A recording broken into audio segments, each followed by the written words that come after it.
based on currencies. Okay. അപ്പോൾ ഞാൻ എൻ്റെ ജിയോപൊളിറ്റിക്സ് പറയുന്നുണ്ടാവില്ല. എൻ്റെ ഈ പറഞ്ഞ ഇന്ത്യ ഓരോ രാജ്യങ്ങളുടെ റിലേഷൻസ് എങ്ങനെ അതൊന്നും ഞാൻ പറയുന്നുണ്ടാവില്ല. നമുക്ക് റിലേറ്റഡ് ആയിട്ട് എന്താണോ ഇമ്പോർട്ടൻ്റ് എന്ന് നോക്കേണ്ടത്, എന്താണോ യു പി എസ് സി ചോദിക്കാൻ ചാൻസ് ഉള്ളത് പൊളിറ്റിക്സ് റൈറ്റ്. ഫസ്റ്റ് വൺ ഏറ്റവും കൂടുതൽ പ്രശ്നം ഉണ്ടാകുന്ന ആൾക്കാർക്ക് സ്റ്റാർട്ട് ചെയ്യാം US. India US strategic initiatives എന്നാണ് നമ്മൾ സ്റ്റാർട്ട് ചെയ്യുക. മെയിനായിട്ട് നമ്മൾ നോക്കുമ്പോൾ ഇന്ത്യ യുഎസ് സ്ട്രാറ്റജിക് ഇനിഷ്യേറ്റീവ്സ് പറയുമ്പോൾ പ്രധാനമായിട്ടും വരുന്ന ഇനിഷ്യേറ്റീവ് ഇസ് ഡിഫൻസ്. ഡിഫൻസ് സെക്ടറിലാണ്. ഡിഫൻസ് സെക്ടർ ഇത്രയും കാലം യുഎസ് ഇന്ത്യ ഉണ്ടായിരുന്ന റിലേഷൻ എന്ന് പറയുന്ന ഒരു ബൈനർ സെല്ലർ മോഡലായിരുന്നു. ആൻഡ് 2015 മുതൽ അതൊരു ചേഞ്ച് വന്നു. ഓക്കെ, 2015 മുതലാണ് ആദ്യമായിട്ട് ഈ പറഞ്ഞ ഇന്ത്യ യുഎസ് ഡിഫൻസ് റിലേഷനിൽ ഒരു ചേഞ്ച് വരുന്നത്. അവിടെ ബൈനർ സെല്ലർ മോഡലിന് പകരമായിട്ട് ഒരു ജോയിന്റ് കോ പ്രൊഡക്ഷൻ. ഏകദേശം ഈ കാലഘട്ടത്തിലാണ് നമുക്ക് മേക്ക് ഇൻ ഇന്ത്യ എന്ന് പറയുന്നൊരു പ്രോഗ്രാം ആണ് അല്ലേ കുറച്ചുകൂടെ ആക്റ്റീവായിട്ട് മേക്ക് ഇൻ ഇന്ത്യ വന്നത് ഈ ഒരു ടൈമിലായിരുന്നു. അതുകൊണ്ട് തന്നെ നമ്മൾ ഡിഫൻസ് ഫീൽഡിലും നമ്മൾ സാധനങ്ങൾ കാശ് കൊടുത്ത് വാങ്ങുന്നു എന്നതിനുപരിയായിട്ട് ഇവിടെ ഉണ്ടാക്കുക എന്നുള്ളൊരു കോൺസെപ്റ്റിലേക്ക് വന്നു. അങ്ങനെ നമ്മൾ എന്ത് ചെയ്തു, അമേരിക്കയിലായാലും മറ്റു വിദേശ രാജ്യങ്ങളുമായിട്ടായാലും അല്ലെങ്കിൽ ഡിഫൻസ് ഫീൽഡിനൊക്കെ സൈൻ ചെയ്യുമ്പോൾ നമ്മുടെ മോഡലൊക്കെ ജോയിന്റ് കോ പ്രൊഡക്ഷൻ മോഡലാണ്. ഓക്കെ, അതിന്റെ ഭാഗമായിട്ട് നമ്മൾ 2015 ആദ്യമായിട്ട് ഡിഫൻസ് ഡീല് സൈൻ ചെയ്തത്. റീസെന്റ് നമുക്ക് അറിയേണ്ടത് നമ്മൾ 2025 ആയപ്പോഴത്തേക്കും ആ ഡീല് അവസാനിച്ചു. നമ്മൾ എന്ത് ചെയ്തു, വീണ്ടും സ്റ്റാർട്ട് ചെയ്തു. അനദർ 10-year ഡിഫൻസ് ഫ്രെയിംവർക്ക് നമ്മൾ വീണ്ടും സ്റ്റാർട്ട് ചെയ്തത് 2025.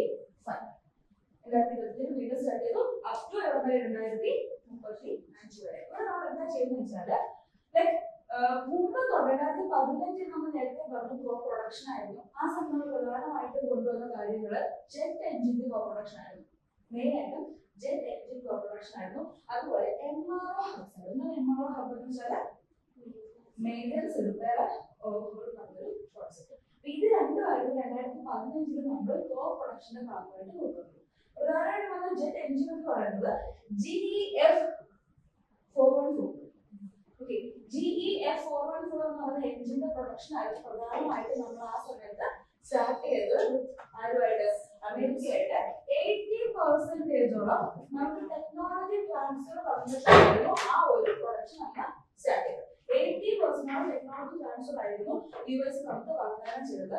ഇപ്പൊ നമ്മൾ 2025 നമ്മൾ എന്താ കൊണ്ടുവരുന്ന വെച്ചാൽ ഇതിന്റെ 100% ആഡ് ചെയ്യും, നമ്മൾ തന്നെ ചെയ്യും. പണ്ട് 80% ടെക്നോളജി ട്രാൻസ്ഫർ ആകാൻ യുഎസ് നമ്മൾ ഇപ്പൊ നമ്മൾ 100%. അപ്പോൾ ഇതിന്റെ പ്രത്യേകത എന്താണ് GEF414 എഞ്ചിന്റെ സ്പെഷ്യാലിറ്റി?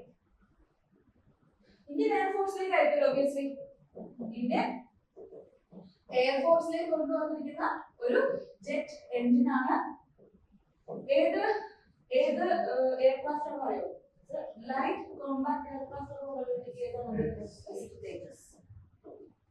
തേജസിൽ യൂസ് ചെയ്യുന്ന എഞ്ചിനാണ് GEF414 എന്ന് പറയുന്ന എഞ്ചിൻ.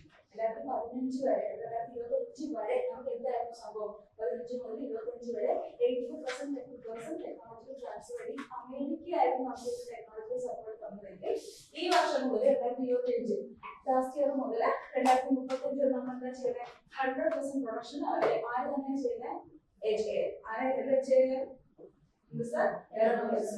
അത് തന്നെയാണ് കംപ്ലീറ്റ് ആയിട്ട് ഈ പറയുന്ന എഞ്ചിൻ മാനുഫാക്ചർ ചെയ്യുന്നത്. ഏത് എയർക്രാഫ്റ്റ് ആണ്? ലൈറ്റ് കോമ്പാക്ട് എയർക്രാഫ്റ്റ് ആയിട്ടുള്ള തേജസ്. ഓക്കെ, പിന്നെന്താണ്? അപ്പോൾ ജെറ്റ് എഞ്ചിൻ കോ production. MRO hub. MRO hub എന്ന് പറയുന്നത് എന്താണ് MRO ഹബ് കൊണ്ട് ഉദ്ദേശിക്കുന്നത്? മെയിൻ്റനൻസ് റിപ്പയർ ആൻഡ് ഓവർഹോൾ എന്ന് ഉദ്ദേശിക്കുന്നത് സിമ്പിളായിട്ട് ചിന്തിക്കുക. ഭാഷ എന്തായിരിക്കും സംഭവം? ഇതിന് നമുക്ക് ഒരു ഫ്രണ്ട് ഷോറിംഗ് എന്ന് വിളിക്കാം. It is associated with the concept of front shoring. And the front shoring is what? വേറൊന്നുമല്ല, ഇത് ട്രൈ സർവീസ് തന്നെയാണ്. എയർഫോഴ്സ് മാത്രമല്ല, ഈവൻ മാരിടൈം ബിൽഡിംഗ് ആയാലും ആർമി ആയാലും ഏത് തരം ടെക്നോളജിക്കൽ ട്രാൻസ്ഫർ ആണോ നടക്കുന്നത് അത് നമ്മുടെ ഇന്ത്യൻ സ്ഥലത്ത് അമേരിക്കയുടെ ഒരു കപ്പൽ ഇങ്ങോട്ട് വരികയാണ്. അവർക്ക് നമ്മൾ ഇവിടുത്തെ റിസോഴ്സസ് യൂസ് ചെയ്യണം. പോർട്ട് ആവാം, ഇവിടുത്തെ ടെക്നോളജീസ് ആകാം, അല്ലെങ്കിൽ ഇവിടുത്തെ എന്താ കൈൻഡ് ഓഫ് ഒരു വർക്ക്ഷോപ്പ് ആകാം. ഈ കാര്യങ്ങളൊക്കെ യൂസ് ചെയ്യും. രണ്ട് രാജ്യങ്ങള് സമാധാനപരമായി അവരുടെ ടെക്നോളജികളുടെ ഡിഫറൻസ് കാര്യങ്ങൾ ഷെയർ ചെയ്യുന്നതിനാണ് നമ്മൾ എന്ന് പറയുന്നത് ഫ്രണ്ട് ഷോറിംഗ്. അത് തന്നെയാണിത്. അതായത് ഫോർ എക്സാമ്പിൾ US അവർ അസറ്റ്സ് ഇൻഡോ പസഫിക് റീജിയനിലേക്ക് വരുന്ന സമയത്ത് US അസറ്റ് എന്ന് പറയുന്നത് പറയാൻ പറ്റും യുഎസിന്റെ 7th ഫ്ലീറ്റ്. ഓക്കെ, ആ ഒരു ഷിപ്പ് ഫ്ലീറ്റ് ഇങ്ങോട്ട് വരുന്ന സമയത്ത് അവർക്ക് ഏതെങ്കിലും രീതിയിലുള്ള റിപ്പയറിങ്ങോ അല്ലെങ്കിൽ ഏതെങ്കിലും രീതിയിലുള്ള ഒരു ഡോക്കിങ്ങോ അല്ലെങ്കിൽ ഒരു റീഫ്യൂലിങ്ങോ ഇതിന്റെ ആവശ്യം വരും. അവരുടെ സമയത്ത് ആരെ സഹായത്തിന് വിളിക്കും? പ്രധാനമായിട്ട് അവർ വരുന്നത് ഇന്ത്യൻ കോസ്റ്റൽ ഏരിയയിലേക്കായിരിക്കും. എന്ന് വെച്ചാൽ ഈ ഒരു റീജിയനിലേക്ക് അവരുടെ ഇൻഡോ പസഫിക് റീജിയനിൽ വരുന്ന സമയത്ത് US ബിലീവ് ചെയ്യാൻ പോകുന്ന ജിയോ പൊളിറ്റിക്സ് ആരുടേതായിരിക്കും? ഇന്ത്യയുടേതായിരിക്കും. വേറെ രാജ്യങ്ങളിലേക്ക് പോകില്ല എന്നുള്ള കോൺസെപ്റ്റ് ആണ് MRO ഹബ് വഴി നമ്മൾ ചെയ്യുന്നത്. 2015 തുടങ്ങിയത്.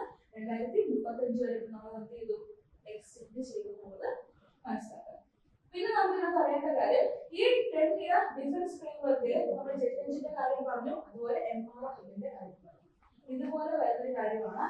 That is, it focus on tri-service interoperability. Tri-service interoperability ഇത്രയും കാലം ഏതെങ്കിലും ഒരു സർവീസുകളുടെ പരസ്പരമുള്ള എക്സസൈസ് അല്ലെങ്കിൽ ഏതെങ്കിലും 2 സർവീസുകളുടെ പരസ്പരമുള്ള എക്സസൈസ് ആയിരിക്കും ട്രൈ സർവീസ് ഓപ്പറേറ്റിംഗ് 3 സർവീസ് കൂടെ ജോയിൻ ചെയ്ത് വരുന്നുണ്ടെന്നുള്ള കാര്യം. അതുപോലെ സ്പേസ് ഫീൽഡും സൈബർ സെക്യൂരിറ്റിയും എന്തിന്റെ കീഴിൽ വരുന്നുണ്ട്? ദിസ് 10-year ഫ്രെയിംവർക്കിന്റെ കീഴിൽ വരുന്നുണ്ട്. കാരണം എന്താണെന്ന് വെച്ചാൽ നമുക്ക് 2015 ഫ്രെയിംവർക്കിൽ എന്തില്ലായിരുന്നു? ദിസ് ട്രൈ സർവീസ് ഇല്ലായിരുന്നു, ദിസ് സ്പേസ് ഫീൽഡ് ഇല്ലായിരുന്നു, ദിസ് സൈബർ സെക്യൂരിറ്റി ഇല്ലായിരുന്നു. ഓക്കെ, അപ്പൊ നമുക്ക് 2015 നിന്ന് 2025 വന്ന പുതിയ ഫ്രെയിംവർക്കിന്റെ വ്യത്യാസം എന്താ? ഓൾറെഡി ഉണ്ടായിരുന്ന ഇനിഷ്യേറ്റീവ്സിനെ നമ്മളിപ്പോ എന്ത് ചെയ്തു? ഒരു സിംഗിൾ സ്ട്രാറ്റജിയുടെ കീഴിൽ കൊണ്ടുവന്നു. ഓൾറെഡി ഉണ്ടായിരുന്നവരെ സിംഗിൾ സ്ട്രാറ്റജിയുടെ കീഴിൽ കൊണ്ടുവന്നു. അതിന്റെ കൂട്ടത്തിൽ നമ്മൾ എന്താണ് 3 ഫീൽഡും കൂടെ ആഡ് ചെയ്തു. ഓക്കെ, ഇതെല്ലാം വന്ന എന്തിന്റെ കീഴിലാണത്? 10-year ഡിഫൻസ് ഫ്രെയിംവർക്കിന്റെ കീഴിലാണുള്ളത് മനസ്സിലാക്കാം. നമുക്ക് ഓരോന്നിനെ കുറിച്ച് ഡീറ്റെയിൽ കുറച്ച് നോക്കാം. What is this tri-service interoperability എന്ന് പറഞ്ഞാൽ എന്താ സംഭവം? It is joiners. എന്താ? Joiners. എന്ന് വെച്ചാൽ ഇത് നമുക്ക് ഇന്റഗ്രേറ്റഡ് ഡ്രീംസ് ആണ് ആവശ്യം എന്നുള്ള കോൺസെപ്റ്റ്. നമുക്ക് അമേരിക്കയുടെ ബന്ധപ്പെട്ട് നമ്മൾ നടത്തുന്ന ഒരു നേവൽ എക്സസൈസ് ആണ് എന്ത്? അമേരിക്ക മാത്രമേ ഉള്ളൂ. യുദ്ധാഭ്യാസമാണ് ആർമി ആയിട്ട് ബന്ധപ്പെട്ടതാണ്. ഇന്നും പോലെ പറയുന്നത് നമ്മുടെ എക്സസൈസുകൾ ഇതുപോലെ ഏതെങ്കിലും ഒരു വിഭാഗം മാത്രമല്ല, ഏതെങ്കിലും 2 വിഭാഗങ്ങൾ മാത്രമല്ല, പകരം 3 സർവീസും ചേർന്നുള്ളതായിരിക്കണം. അതിനകത്ത് തന്നെ ആംഫീബിയസ് വാർഫെയറും അതുപോലെ HIDR ഇൻക്ലൂഡഡ് ആയിരിക്കണം. ഇതിനകത്ത് ഇപ്പൊ നമ്മൾ പറഞ്ഞ 10-year ഡിഫൻസ് ഡീൽ. ഓക്കെ, രണ്ടാമത്തത് ഡേറ്റ ഷെയറിംഗ് ആൻഡ് ലോജിസ്റ്റിക്സ്. അതിന്റെ കീഴിൽ വരുന്ന അടുത്താണ് ഡേറ്റ ഷെയറിംഗ് ആൻഡ് ലോജിസ്റ്റിക്സ്. നിങ്ങൾ ഒരു 3 എഗ്രിമെന്റ്സിനെ കുറിച്ച് കേട്ടിട്ടുണ്ടാകും മുമ്പേ. ദാറ്റ് ഈസ് ലെമോവ, കോംഗ്രാസ ആൻഡ് ബെക്ക. എന്താ ലെമോവ, കോംഗ്രാസ ആൻഡ് ബെക്ക? 3 എന്താ സംഭവം? ലെമോവ റിസോഴ്സ് ഷെയറിംഗ് ആണല്ലേ ഓൾറെഡി. ഡിഫറൻസ് ആയിട്ട് റിലേറ്റ് ചെയ്തിരിക്കുന്ന റിസോഴ്സ് ഷെയറിങ്ങോ അല്ലെങ്കിൽ പറയുന്ന ടെക്നോളജിക്കൽ ഷെയറിങ്ങോ അതല്ലെങ്കിൽ പുതിയ രീതിയിലുള്ള ടെക്നോളജിക്കൽ എന്താ കണക്ടിവിറ്റിക്കായിട്ട് ബന്ധപ്പെട്ട കാര്യങ്ങളായിരിക്കും ഈ പറഞ്ഞ 3. നിങ്ങൾ എവിടെ എങ്ങനെ ലെമോവ, കോംഗ്രാസ, ബെക്ക എന്ന് കേട്ടാലും ഇത് something related to India and US കൊടുക്കുക. ഡിഫൻസുമായിട്ട് ബന്ധപ്പെട്ടതാണ്. Defence and trade. ട്രേഡ് എന്ന് പറഞ്ഞാൽ ഡിഫൻസ് ട്രേഡ് ആയിരിക്കും. Resource sharing. ഓക്കെ, അപ്പൊ എന്താ ഇവിടെ മുതലാണ് നമ്മൾ full implementation of this LEMOA and കോംഗ്രാസ ആൻഡ് ബെക്ക ചെയ്തത്. എന്ന് വെച്ചാൽ 2015 വരെ എന്തായിരുന്നു? നമ്മൾ ഇവിടെ കൊണ്ടുവന്നേ ഉള്ളൂ. 2015 മുതൽ 2025 വരെയുള്ള കാലത്തിൽ നമ്മൾ എന്ത് ചെയ്തു? ഈ 3 ഫൗണ്ടേഷൻ ഫാക്ടറുകൾ നമ്മൾ കൊണ്ടുവന്നു, സൈൻ ചെയ്തു.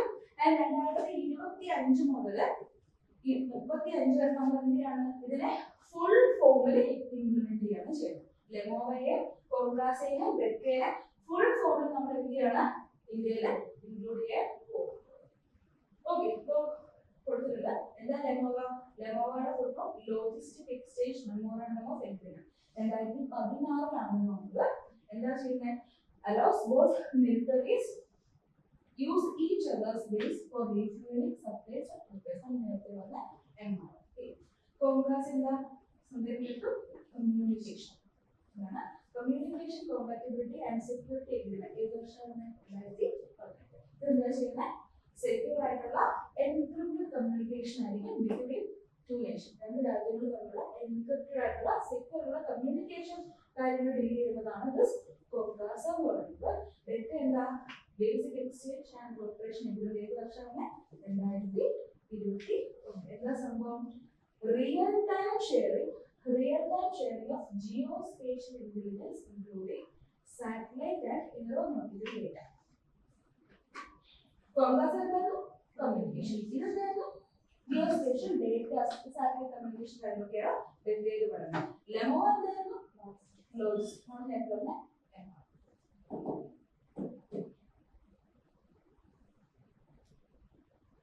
നമ്മൾ നേരത്തെ പറഞ്ഞു. എന്തായിരുന്നു പറഞ്ഞേ? ഇവിടെ നമ്മൾ എന്തൊക്കെയാ പറഞ്ഞേ? ജെറ്റിന്റെ കാര്യം പറഞ്ഞു, ട്രൈ സർവീസ് ഇന്റർഓപ്പറബിലിറ്റി പറഞ്ഞു. എന്നൊക്കെ പറയുമ്പോൾ സ്പേസ് ആൻഡ് സൈബർ. നോക്കൂ, ഈ ഒരു പുതിയ കാലഘട്ടത്തിൽ 2025 മുതൽ 35 വരെ എന്ന് പറയുന്ന ഒരു കാലഘട്ടത്തിന്റെ ഒരു മോഡേൺ വാർഫെയർ ആയിട്ട് അവർ പറയുന്നത് എന്താണ്? ഒരു ഫ്രണ്ടൽ അറ്റാക്ക് അല്ല, പകരം എന്താ? സൈബർ ത്രെഡ്സ് ആണ്. So recognized by modern WhatsApp contactless. അതുകൊണ്ട് തന്നെ നമുക്ക് എന്ത് വേണം? ഈ പറയുന്ന രീതിയിൽ നമുക്ക് എന്താ ഒരു ടെക്നോളജിക്കൽ ആയിട്ടുള്ള ഒരു എന്താ പറയുക ഒരു ഡീലിംഗ് ആവശ്യമാണ്. ഒരു കോൺസെപ്റ്റാണ് എന്ന് പറയുന്നത് സ്പേസ് ആൻഡ് സൈബർ ഫ്രോണ്ടിയർ നമ്മളവിടെ കൊണ്ടുവന്നത്, അല്ലെങ്കിൽ ആ ഒരു കോൺസെപ്റ്റ് ഇവിടെ കൊണ്ടുവന്നത് ഈ ഒരു 10 വർഷത്തെ രീതിയിൽ കൊണ്ടുവന്നത്. നമുക്ക് first one is defence space corporation. എന്തിനൊക്കെയാണ്? Satellite protection, kinetic anti satellite device and sharing space-based maritime domain awareness data. Okay, then cyber security shield. So joint initiative to protect critical infrastructure. We have to focus on the word that is red team. And the red team, where another India, US കൂടെ ചേർന്ന് ഒരു programme ആണല്ലോ ഇത്. വേറെ ഒന്നുമല്ല, Indian infrastructure, critical infrastructure, for example നമ്മുടെ ISRO അല്ലെങ്കിൽ നമ്മുടെ PMO ഓഫീസ്, അതല്ലെങ്കിൽ വേറെ എന്താ പറയുക നമ്മുടെ പ്രസിഡന്റിന്റെ ഹൗസ്, ഇങ്ങനെയുള്ള ക്രിട്ടിക്കൽ, അല്ലെങ്കിൽ നമ്മുടെ ഏതെങ്കിലും ഒരു എയർപോർട്ട്, സീപോർട്ട്, ഇതൊക്കെ എന്താ നമ്മുടെ ഒരു ക്രിട്ടിക്കൽ ഇൻഫ്രാസ്ട്രക്ചേഴ്സ് ആണ്. ഈ ക്രിട്ടിക്കൽ ഇൻഫ്രാസ്ട്രക്ചേഴ്സിന് നമ്മൾ എന്ത് കൊടുക്കണം? പ്രൊട്ടക്ഷൻ കൊടുക്കണം, അല്ലേ? പണ്ടത്തെ കാലത്ത് എന്തിന്റെ പ്രൊട്ടക്ഷൻ നമ്മൾ കൊടുത്തുകൊണ്ടിരുന്നത്? ലൈക്ക് ഫോഴ്സ്, ആർമിയോ അല്ലെങ്കിൽ ആ പറയുന്ന ഫോഴ്സിലായിരിക്കും നമ്മൾ അവിടെ ഡിപ്ലോയ് ചെയ്തിട്ടുണ്ടാവുക. പക്ഷെ ഇവിടെ നമുക്ക് എന്താ പറയുക? പുതിയ ടൈപ്പ് വാർഫെയർ ഉണ്ടായിട്ട് കോൺടാക്ട്ലെസ് ആണ്, സൈബർ ത്രെറ്റുകളാണ്. അപ്പൊ നമുക്ക് ഈ സൈബർ ത്രെറ്റുകൾ നമുക്ക് ഈ പറഞ്ഞ ക്രിട്ടിക്കൽ ഇൻഫ്രാസ്ട്രക്ചേഴ്സിനെ എന്ത് ചെയ്യണം? പ്രൊട്ടക്ട് ചെയ്യണം. പ്രധാനമായിട്ട് വരുന്ന സൈബർ ത്രെറ്റ് എന്തായിരിക്കും? ഹാക്കിംഗ് ആയിരിക്കും. അപ്പൊ നമ്മുടെ ക്രിട്ടിക്കൽ ഇൻഫ്രാസ്ട്രക്ചേഴ്സിനെ ഹാക്ക് പ്രൂഫ് ആക്കണം, ഇല്ലേ? ഈ ഹാക്ക് പ്രൂഫ് ആക്കാൻ സഹായിക്കുന്ന എത്തിക്കൽ ഹാക്കേഴ്സ് ആണ് റെഡ് ടീമിംഗ് എന്ന് പറയുന്നത്. എന്ന് വെച്ചാൽ ഇന്ത്യ US പരസ്പരം എന്ത് കൊടുക്കും? ദിസ് റെഡ് ടീമിംഗ് ഫെസിലിറ്റി കൊടുക്കും. എന്ന് വെച്ചാൽ ഇന്ത്യയുടെ ക്രിട്ടിക്കൽ ഇൻഫ്രാസ്ട്രക്ചറിനെ പ്രൊട്ടക്ട് ചെയ്ത് സൈബർ ത്രെറ്റ്സിനും മറ്റു കാര്യങ്ങളും പ്രൊട്ടക്ട് ചെയ്യാൻ റെഡ് ടീമിംഗ് സപ്പോർട്ട് ആര് കൊടുക്കും? US കൊടുക്കും. അറ്റ് ദ സെയിം ടൈം തന്നെ നമ്മളും അവർക്ക് എന്ത് കൊടുക്കും? ഈ ഒരു പ്രൊട്ടക്ഷൻ എങ്ങനെ കൊടുക്കും എന്ന് വെച്ചാൽ ത്രൂ R&D, എന്താ റിസർച്ച് ആൻഡ് ഡെവലപ്മെന്റ്. നമ്മൾ രണ്ട് രാജ്യങ്ങളും അതിന്റെ റിസർച്ച് നടത്തുന്നു ആൻഡ് രണ്ടുപേരും എന്ത് ചെയ്യുന്നു? പരസ്പരം ഇൻഫർമേഷൻസ് ഷെയർ ചെയ്യുന്നു. ഇതുപോലെ നമുക്ക് വേറെ രണ്ട് colour code blue teaming and purple team.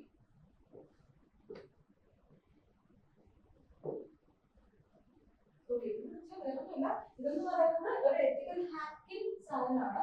ഈ ബ്ലൂ ടീമിംഗ് എന്ന് പറയുമ്പോൾ അങ്ങനെയല്ല, ഓൾറെഡി എന്തെങ്കിലും ഒരു ഇതിന് നമുക്ക് പ്രൊയാക്റ്റീവ് എന്ന് വിളിച്ചാൽ ഇത് നമുക്ക് റിയാക്റ്റീവ് എന്ന് വിളിക്കാം. ഓൾറെഡി എന്തെങ്കിലും ഇഷ്യൂ ഉണ്ടായതിനു ശേഷം നമ്മൾ എടുക്കുന്ന ആ ഒരു ഡിറ്ററൻസ് മെത്തേഡ്, ആ ഒരു മെത്തേഡിനെയാണ് ഒരു ഡിഫൻസീവ് മെത്തേഡാണ് ബ്ലൂ ടീമിംഗ് എന്നുള്ള ഉദ്ദേശിക്കുന്നത്. ഓക്കെ, പർപ്പിൾ ടീമിംഗ് നമ്മൾ രണ്ടിന്റെ കണ്ടുപിടിക്കും. Like it comes in between the red teaming and blue teaming.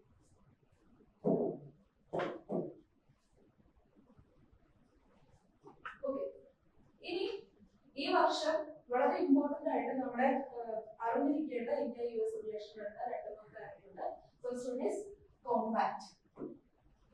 എന്നുവെച്ചാൽ റീസെന്റ് നമ്മുടെ പ്രൈം മിനിസ്റ്റർ വാഷിംഗ്ടൺ വിസിറ്റ് സമയത്ത് സൈൻ ചെയ്ത കുറച്ച് എഗ്രിമെന്റ്സ് ഉണ്ട്. First one is COMPACT. കോമ്പാക്ടിന്റെ ഫുൾ ഫോം എന്താ? Partnership accelerated commerce and technology initiative. എന്താ സംഭവം വേറെ ഒന്നുമില്ല, ഡിഫറൻസ്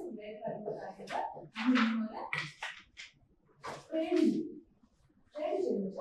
രണ്ട് രാജ്യങ്ങളും പരസ്പരം ഒരു കൊമേഴ്ഷ്യൽ ടീമിനെ വെച്ചിട്ട് സെയിൽ നടത്തും എന്നാണ് കോൺസെപ്റ്റ്. ഇത്രയേ ഉള്ളൂ. എന്താണ് capitalizing opportunities for military partnership, accelerated commerce and technology initiative. So the വേറെ ഒന്നുമില്ല, ഡിഫറൻസ് ടെക്നോളജീനെ കൊമേഴ്സുമായിട്ട് ഇന്റഗ്രേറ്റ് ചെയ്യും.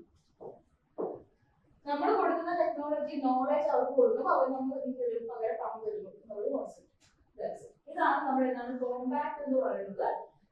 ഇതൊരു അംബ്രല്ല പ്രോഗ്രാം ആണ്. പക്ഷെ ഒരു സിമ്പിൾ സംഭവമല്ല. ഇതിനകത്ത് റിസർച്ച് ആൻഡ് ഡെവലപ്മെന്റ് വരുന്നുണ്ട്, ഡിഫൻസ് പ്രൊക്യൂർമെന്റ് വരുന്നുണ്ട്, അതുപോലെ തന്നെ ഒരു സാധനങ്ങളുടെ ട്രേഡ് വരുന്നുണ്ട്, അതിന്റെ സപ്ലൈ ചെയിൻസ് വരുന്നുണ്ട്. ഈ കാര്യങ്ങളെല്ലാം കൂടെ ചേർന്ന് വരുന്നത് ഒരു അംബ്രല്ല ടൈമാണ് കോമ്പാക്ട് എന്ന് പറയുന്നത്. And second one is ASIA. ASIA എന്നാൽ autonomous system industry alliance. Autonomous system industry alliance ഏത് വർഷമാണ്? 2025. ഇത് പ്രധാനമായിട്ട് അസോസിയേറ്റഡ് വിത്ത് ഓട്ടോണമസ് സിസ്റ്റംസ്. പ്രധാനമായിട്ട് നമ്മുടെ അൺമാൻഡ് വെഹിക്കിൾസ് ഉണ്ടല്ലോ, ഡ്രോൺസ് പോലത്തെ അൺമാൻഡ് വെഹിക്കിൾസ്. ഈ അൺമാൻഡ് വെഹിക്കിൾസിന്റെ കൊമേഴ്സുമായിട്ട് ബന്ധപ്പെട്ടിട്ടുള്ള ഒരു എന്താ പറയാ ഒരു ഇനിഷ്യേറ്റീവ് ആണ്, ഒരു അലയൻസ് ആണ് ഓട്ടോണമസ് സിസ്റ്റം ഇൻഡസ്ട്രി അലയൻസ് എന്ന് പറയുന്നത്. ഏഷ്യ എന്താണ് നമ്മുടെ അൺമാൻഡ് സിസ്റ്റവുമായിട്ട് ബന്ധപ്പെട്ട അല്ലെങ്കിൽ ഓട്ടോണമസ് സിസ്റ്റവുമായിട്ട് ബന്ധപ്പെട്ടിട്ടുള്ള ഒരു ഇനിഷ്യേറ്റീവ് ആണ് ഏഷ്യ. അടുത്താണ് റെസിപ്രോക്കൽ ഡിഫൻസ് പ്രൊക്യൂർമെന്റ് എഗ്രിമെന്റ് എന്ന് പറയുന്നത്. റെസിപ്രോക്കൽ ഡിഫൻസ് പ്രൊക്യൂർമെന്റ് എഗ്രിമെന്റ് നമ്മൾ നേരത്തെ പറഞ്ഞതുപോലെ തന്നെ സ്വന്തം ടു ഫ്രഞ്ച് ഓയിൽ എംആറായിട്ട് ബന്ധപ്പെട്ട ഒരു പ്രോഗ്രാം തന്നെയാണ് റെസിപ്രോക്കൽ ഡിഫൻസ് പ്രൊക്യൂർമെന്റ് എഗ്രിമെന്റ്. എംആറായിട്ട് ഡിഫറൻസ് എന്താണെന്ന് വെച്ചാൽ ഇറ്റ് ഈസ് ലീഗലി ബൈൻഡിംഗ്. രണ്ട് രാജ്യങ്ങളും തമ്മിൽ ഈ പറഞ്ഞ RDP ബന്ധപ്പെട്ട എഗ്രിമെന്റ് ഇസ് ലീഗലി ബൈൻഡിംഗ് ആണെന്നുള്ളതാണ്. രണ്ടുപേരും എന്ത് കാര്യം കൊണ്ടുവന്നാലും അത് അങ്ങോട്ടും ഇങ്ങോട്ടും അനുസരിക്കണം എന്നുള്ളത്.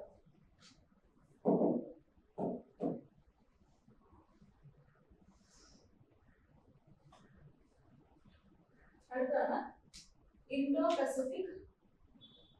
Pacific maritime domain awareness. Indo Pacific maritime domain എല്ലാം നേരത്തെ വന്ന 10 വർഷത്തെ എഗ്രിമെന്റില്ലേ, അതിന്റെ വീണ്ടും വരുന്നത് തന്നെ Indo Pacific maritime domain agreement. ഇതെന്താണ്? ഇത് ഒരു ട്രെയിനിങ് ഇനിഷ്യേറ്റീവ് ആണ്. രണ്ട് രാജ്യങ്ങൾ തമ്മിൽ ഡിഫൻസ് പാർട്ണർഷിപ്പ് വരുന്ന സമയത്ത് ട്രൈ സർവീസിന് കൊടുക്കുന്ന ഡിഫൻസ് ട്രെയിനിങ് അല്ലെങ്കിൽ ടെക്നോളജിക്കൽ ട്രെയിനിങ് ആണ് ഇവിടെ വരുന്നത്. ഇവിടെ Indo Pacific maritime domain awareness. പ്രധാനമായിട്ട് Indo Pacific region to counter ആരെ ഇൻഫ്ലുവൻസ് കൗണ്ടർ ചെയ്യാൻ ചൈന ഇൻഫ്ലുവൻസ്. പ്രധാനമായിട്ട് ആരെ കൊണ്ടുവന്നെ 2022 ആക്ച്വലി സ്റ്റാർട്ട് ചെയ്തത്. ഈ വർഷമാണ് നമ്മൾ ഇത് നടപ്പിലാക്കാൻ ഫുൾ ഫ്ലെഡ്ജ് നടപ്പിലാക്കാൻ പോകും. ഒരു കാര്യം മനസ്സിലാക്കുക, Indo Pacific maritime domain awareness ആരുടെ കീഴിലുള്ളതാണ്? ക്വാഡിന്റെ ബേസിലുള്ളതാണ്. ഇനി ഇതിന്റെ പ്രത്യേകതകളാണ് പറയുന്നത്. ഈ IPMDയുടെ ഫീച്ചേഴ്സ് ആൻഡ് ഒബ്ജക്റ്റീവ്സ് എന്ന് പറഞ്ഞാൽ പ്രധാനമായിട്ടുള്ള first feature tracking dark shipping. എന്താ ഡാർക്ക് ഷിപ്പിംഗ്? ട്രാക്ക് ചെയ്യാൻ പറ്റാത്ത നമ്മുടെ ഒരു മാരിടൈം കോസ്റ്റൽ റീജിയനിലേക്ക് കടക്കുന്ന സമയത്ത് ചില ഷിപ്പുകൾ എന്ത് ചെയ്യും, അവരുടെ ഓട്ടോമാറ്റിക് ഐഡന്റിഫിക്കേഷൻ സിസ്റ്റം ഉണ്ട് അല്ലെങ്കിൽ ആ ട്രാൻസ്പോർട്ട് ഉണ്ട് ക്ലോസ് ചെയ്ത് വെക്കും. ക്ലോസ് ചെയ്തതിന് പകരം നമുക്ക് എന്ത് സംഭവിക്കും? ഈ പറയുന്നത് പോലെ നമുക്ക് അവരെ ഡിറ്റക്ട് ചെയ്യാൻ പറ്റില്ല. സോ എന്തുകൊണ്ടാണ് ആൾക്കാർ വരുന്നത്? ബിക്കോസ് ഓഫ് ദിസ് എന്താണ് ഇല്ലീഗൽ ആക്ടിവിറ്റീസോ അല്ലെങ്കിൽ പറയുന്ന ഇല്ലീഗൽ ഫിഷിങ്ങിനോ സ്മഗ്ലിങ്ങോ വരുന്ന, അതല്ല എങ്കിൽ വേറെ സ്പൈ വർക്കിനൊക്കെ വരുന്ന ആ പറയുന്ന ഷിപ്പ് ഫ്ലീറ്റ്സിനെ മനസ്സിലാക്കാൻ പറ്റുന്നില്ല എങ്കിൽ ആ ടൈപ്പിനെയാണ് നമ്മൾ ഡാർക്ക് ഷിപ്പിംഗ് എന്ന് പറയുന്നത്. അതിനെന്ത് ചെയ്യാം? ട്രാക്ക് ചെയ്യാന്ന് പറഞ്ഞതിന്റെ ഫസ്റ്റ് എയിം എന്നുള്ളത് ഉദ്ദേശിക്കുന്നത്. രണ്ടാമത്തത് റീജിയണൽ ഇന്റഗ്രേഷൻ. എന്താ റീജിയണൽ ഇന്റഗ്രേഷൻ ഉദ്ദേശിക്കുന്നത്? എന്താ ക്രിട്ടിക്കൽ നമ്മുടെ ഇൻഡോ പസഫിക് റീജിയനിൽ കുറച്ച് ക്രിട്ടിക്കൽ മാരിടൈം റീജിയൻസ് ഉണ്ട്. That is Pacific islands, south east Asia and Indian Ocean region. ഈ മൂന്ന് റീജിയൻസിനെ കണക്ട് ചെയ്തിട്ടുള്ള ഒരു കവേർഡ് ആയിട്ടുള്ള ഒരു എന്താ പറയാ ഒരു സിസ്റ്റം ആണ് നമ്മൾ ഈ പറഞ്ഞ Indo Pacific maritime domain awareness എന്ന് പറയുന്നത്. ഓക്കെ, അതിന്റെ പ്രധാനപ്പെട്ട ഓപ്പറേഷൻ ഹബ് എന്ന് പറയുന്നത് that is India's Information Fusion Center. Okay, പ്രധാനമായിട്ടും ഈ പറയുന്ന IPMBA ഒരു ഓപ്പറേഷണൽ ഹബ് എന്ന് പറയുന്നതാണ് India's Information Fusion Center International IFC IOR.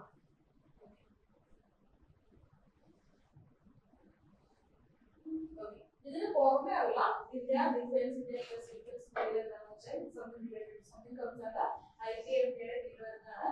ഏകദേശം 131 മില്യൺ സെയിൽസ് ആണ് ഇതിന്റെ കീഴിൽ വന്നിരിക്കുന്നത്. ഇതിന്റെ കീഴിൽ നമ്മുടെ IPMBയുടെ കീഴിൽ വന്നിരിക്കുന്നത് ഏകദേശം 131 മില്യൺ സെയിൽസിന്റെ ഡീൽ ആര് തമ്മിൽ നടന്നു? ഇന്ത്യയും US തമ്മിൽ നടന്നിട്ടുണ്ട്. പ്രധാനമായിട്ടും ഏതൊക്കെയാണെന്ന് വെച്ചാൽ surveillance technology and sea vision software. Sea vision software എന്ന സംഭവം a web-based unclassified situation awareness tool used by International Maritime Community to share information and improve security at sea. Sea level security വേണ്ടിയുള്ള ഒരു web based platform ആണ് see vision. ഇത് ആരാണ് ഉണ്ടാക്കിയിരിക്കുന്നത്? ആരെ develop ചെയ്തത്? US ആണ് ഡെവലപ്പ് ചെയ്തത്. അത് അവർ ആർക്ക് സേവ് ചെയ്തു? ഇന്ത്യക്ക് സേവ് ചെയ്തു. IPMBA. ഇതിനു വേണ്ടിയിട്ടായിരിക്കും നമ്മൾ നേരത്തെ പറഞ്ഞത് വെസൽ ട്രാക്കിങ്ങിന് വേണ്ടിയിട്ടായിരിക്കും പ്രധാനമായിട്ട് ഈ സീ വിഷൻ എന്ന ഒരു വെബ് പ്ലാറ്റ്ഫോം യൂസ് ചെയ്യും. ഇതിനടുത്തൊരു ഇനിഷ്യേറ്റീവ് ആണ് മൈത്രി ഇനിഷ്യേറ്റീവ്. മൈത്രി ഇനിഷ്യേറ്റീവ് എന്തിനാണ് മൈത്രി ഇനിഷ്യേറ്റീവ്? മൈത്രി ഇനിഷ്യേറ്റീവ് മാരിടൈം ട്രെയിനിങ് ആണ്. ഓക്കെ, ഇത് 2025 വന്ന ഇനാഗുറൽ വർക്ക്ഷോപ്പ് നടത്തിയത് ഇന്ത്യയാണ്. ഇനാഗുറൽ വർക്ക്ഷോപ്പ് നടത്തിയത് ഇന്ത്യയാണ്. അപ്പോൾ ട്രെയിനിങ് കൊടുക്കണം. എന്ത് training? Maritime law enforcement training ഉള്ള ഒരു പ്ലാറ്റ്ഫോം ആണ് മൈത്രി എന്ന് പറയുന്നത്. ഇതിന് അടുത്താണ് Indian maritime doctrine of 2025. India maritime doctrine of 2025 എന്ന് പറയുന്നത് എന്താ? ഇത് പ്രധാനമായിട്ടും വന്നിരിക്കുന്ന ഈ പറഞ്ഞ IPMBA ഗോൾസിനെ ഇന്റഗ്രേറ്റ് ചെയ്യുക എന്നുള്ള കോൺസെപ്റ്റിൽ വന്നതാണ് ഇന്ത്യൻ മാരിടൈം ഡോക്ട്രൈൻ ഓഫ് 2025 എന്ന് പറയുന്നത്. അടുത്താണ് quad at see ship mission, ship observer mission എന്ന് പറയുന്നത്. ഇത് first ever joint mission schedule ആര് തമ്മിലാണ്? ക്വാഡ് മെമ്പേഴ്സ് പരസ്പരം എന്താണ് കൊണ്ടുവന്ന ഒരു ജോയിന്റ് മിഷൻ ആണ് എന്ന് പറയുന്നത് quad at see ship observer mission. എന്ത് നടപ്പിലാക്കാനാ ഇത് കൊണ്ടുവന്നത്? ആരാ? ക്വാഡല്ലേ കൊണ്ടുവന്നത്. ഇത് നടപ്പിലാക്കാൻ വേണ്ടി നടത്തിയ ഫസ്റ്റ് ജോയിന്റ് മിഷൻ ആണെന്ന് പറയുന്നത്, ജോയിന്റ് എക്സർസൈസ് ആണെന്ന് പറയുന്നത് quad at see ship observer mission എന്ന്. Okay.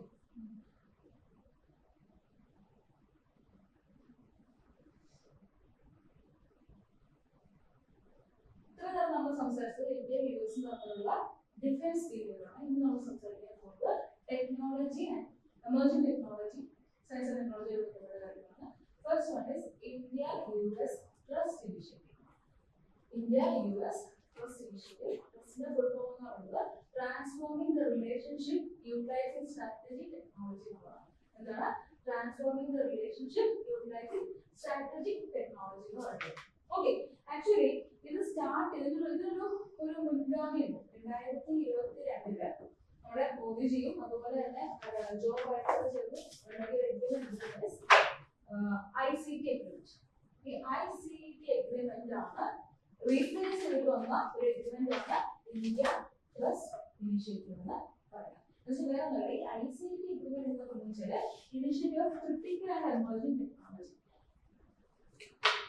എമർജിംഗ് ടെക്നോളജി ആയിട്ട് ബന്ധപ്പെട്ട എന്തൊക്കെ കാര്യങ്ങളുണ്ടോ? ഫോർ എക്സാമ്പിൾ ഒന്നുകിൽ സെമി കണ്ടക്ടേഴ്സ് ആകാം, ഓക്കെ, അതല്ലെങ്കിൽ ആർട്ടിഫിഷ്യൽ ഇന്റലിജൻസിന്റെ ഡെവലപ്മെന്റ് ടെക്നോളജിയുടെ ട്രാൻസ്ഫർ ആയിരിക്കാം. ഇനി അതല്ലെങ്കിൽ ക്രിട്ടിക്കൽ മിനറൽസ് ആണ്.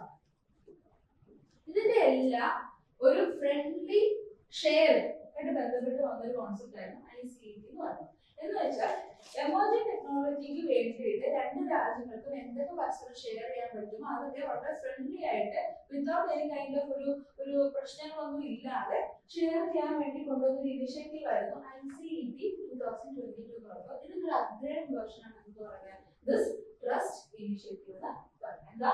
This is a bilateral strategic framework launched in February during Prime Minister Narendra Modi's visit to Washington. It serves as a broader upgrade successor to the ICT initiative. Main aims are critical minerals and advance materials എന്ന് വെച്ചാൽ establishing resilient supply chain. Main ആയിട്ട് ഇവിടെ supply chain നമ്മൾ concept വെച്ച് എന്താ ഒരു ബുദ്ധിമുട്ടില്ലാത്ത transfer of this technology. Okay, അപ്പോൾ ഏതൊക്കെയാണ് കുട്ടികൾ പറയുന്നത്? Lithium, cobalt and rare earth elements to reduce global dependence on China.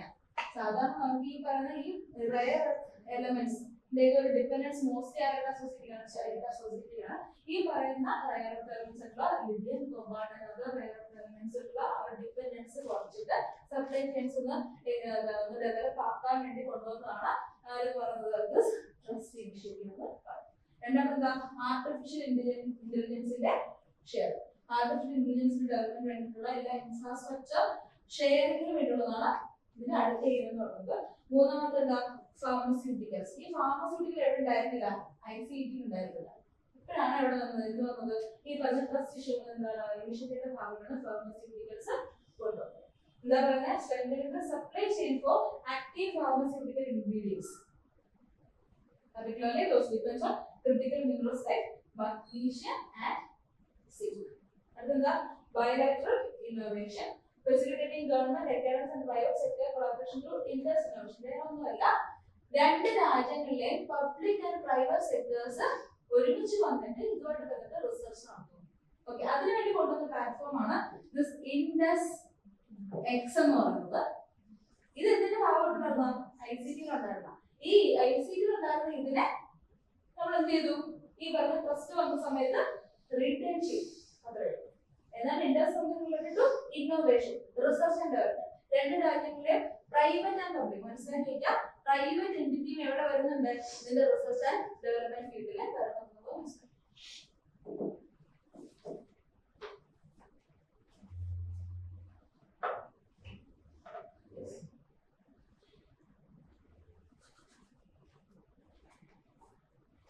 നമ്മൾ നേരത്തെ പറഞ്ഞത് എന്താ?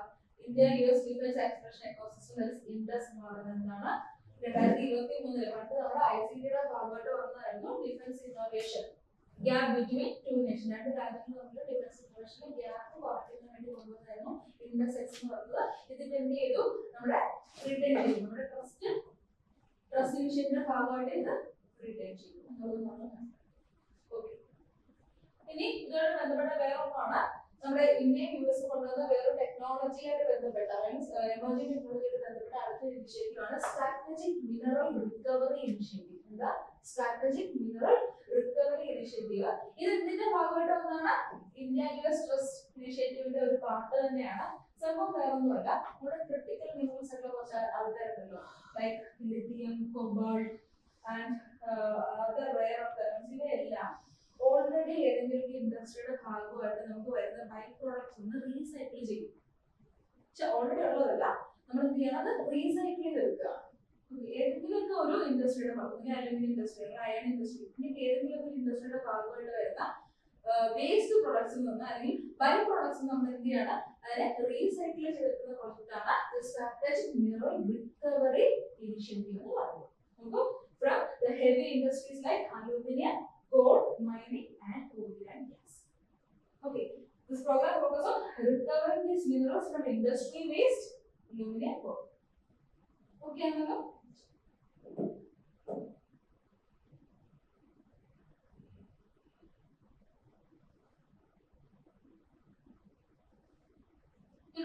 ഒരു കാര്യം ഓർക്കേണ്ടതുണ്ട്. കാര്യം ഈ പറഞ്ഞ അവരുടെ റിക്കവറി സംഭവം എന്ന് പറയുന്നത് ഓൾറെഡി നാഷണൽ ക്രിട്ടിക്കൽ മിനറൽ മിഷന്റെ ഭാഗമായിരുന്നു. 2024 മുതൽ 2023 വരെ നമ്മൾ നടത്തുന്ന ഒരു മിഷനാണ് national critical mineral mission. National critical mineral മിഷന്റെ എയിം എന്തായിരിക്കും? എന്താ സംഭവം? എന്തായിരിക്കും? ഇമ്പോർട്ട് ഡിപ്പെൻഡൻസ് കുറച്ചിട്ട് നമ്മൾ ഏതെങ്കിലും രീതിയിൽ എന്ത് കൊണ്ടുവരും, എന്ത് സോഴ്സ് ചെയ്ത് എടുക്കുക, ഈ പറയുന്ന ക്രിട്ടിക്കൽ മിനറൽസിനെ നമ്മൾ സോഴ്സ് ചെയ്യാം. അപ്പൊ പ്രധാനമായിട്ടും 3 സോഴ്സ് വഴിയാണ് നമ്മുടെ ക്രിട്ടിക്കൽ മിനറൽസ് എന്താ എക്സ്ട്രാക്ട് ചെയ്യാൻ വേണ്ടി ഈ പറഞ്ഞ ഈ മിഷന്റെ ഭാഗമായിട്ടുള്ളത്. നാഷണൽ ക്രിട്ടിക്കൽ മിനറൽ മിഷൻ 3 രീതിയിലാണ്, പ്രധാനമായിട്ടും 3 സോഴ്സസ് ആണ് ഇന്ത്യൻ ഗവൺമെന്റ് വേണ്ടി പ്രൊവൈഡ് ചെയ്യുന്നത്. ഏതെങ്കിലും രീതിയിൽ അല്ലെങ്കിൽ എവിടെ നിന്നൊക്കെ നമുക്ക് ക്രിട്ടിക്കൽ മിനറൽസ് എടുക്കാം എന്നുള്ളത്. First one is domestic exploration. എന്തായിരിക്കും? നമ്മുടെ ഇതിനകത്തുള്ള മൈൻസ് നിന്നൊക്കെ നമുക്ക് എക്സ്പ്ലോർ ചെയ്യാനുള്ളത്. രണ്ടാമത് ആക്സസ് ഫോറിൻ മൈൻസ്.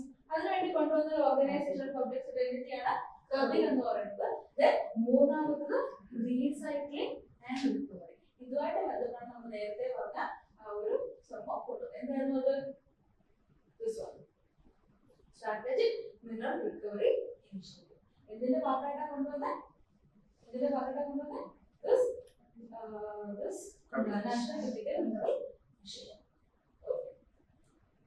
അടുത്തതാണ് the Mineral Security Partnership. Mineral Security Partnership. Mineral Security Partnership എന്ന് പറയുന്നത് ഇത് നമ്മുടെ US ലീഡ് ചെയ്യുന്ന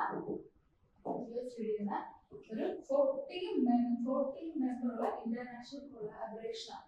International collaboration aimed at securing, diversifying, and expanding the supply chain of critical minerals like supply chains protect ചെയ്യാൻ അതിനെ develop ചെയ്യാൻ വേണ്ടിയിട്ട് US കൊണ്ടുവന്ന ഒരു 14 മെമ്പേഴ്സ് ഇൻക്ലൂഡ് ചെയ്യുന്ന ഒരു കൊളാബറേഷൻ ആണ് മിനറൽ സെക്യൂരിറ്റി പാർട്ട്ണർഷിപ്പ് എന്ന് പറയുന്നത്.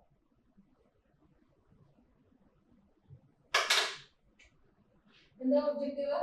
Catalyze investment in critical mineral supply chains, focusing on production, processing, and recycling to meet global climate goals. US, India, Australia, Canada, European Union, Japan, South Korea, UK, Germany, France. ഇത് മാത്രമാണോ? ഇത് മാത്രമാണ്. ഇത് ഏത് വർഷമാണ് ചോദിച്ചത് വെച്ചാൽ ഇന്ത്യ 2023 ചോദിച്ചത്. മൊത്തം 14 പേരുണ്ട്. 14ാമത്തെ ആളായിട്ടാണ് ആര് ചോദിച്ചിരിക്കുന്നത്? ഇന്ത്യ ചോദിച്ചിരിക്കുന്നത് മനസ്സിലാക്കാം. അപ്പൊ ഇന്ത്യ ഫൗണ്ടിങ് ആയിരുന്നില്ല, തുടങ്ങിയ സമയത്തുണ്ടെങ്കിൽ ഏറ്റവും അവസാനമായിട്ടാണ് ഈ പാർട്ണർഷിപ്പില് ചോദിച്ചത്. And India is the only developing country in the group. Only developing country in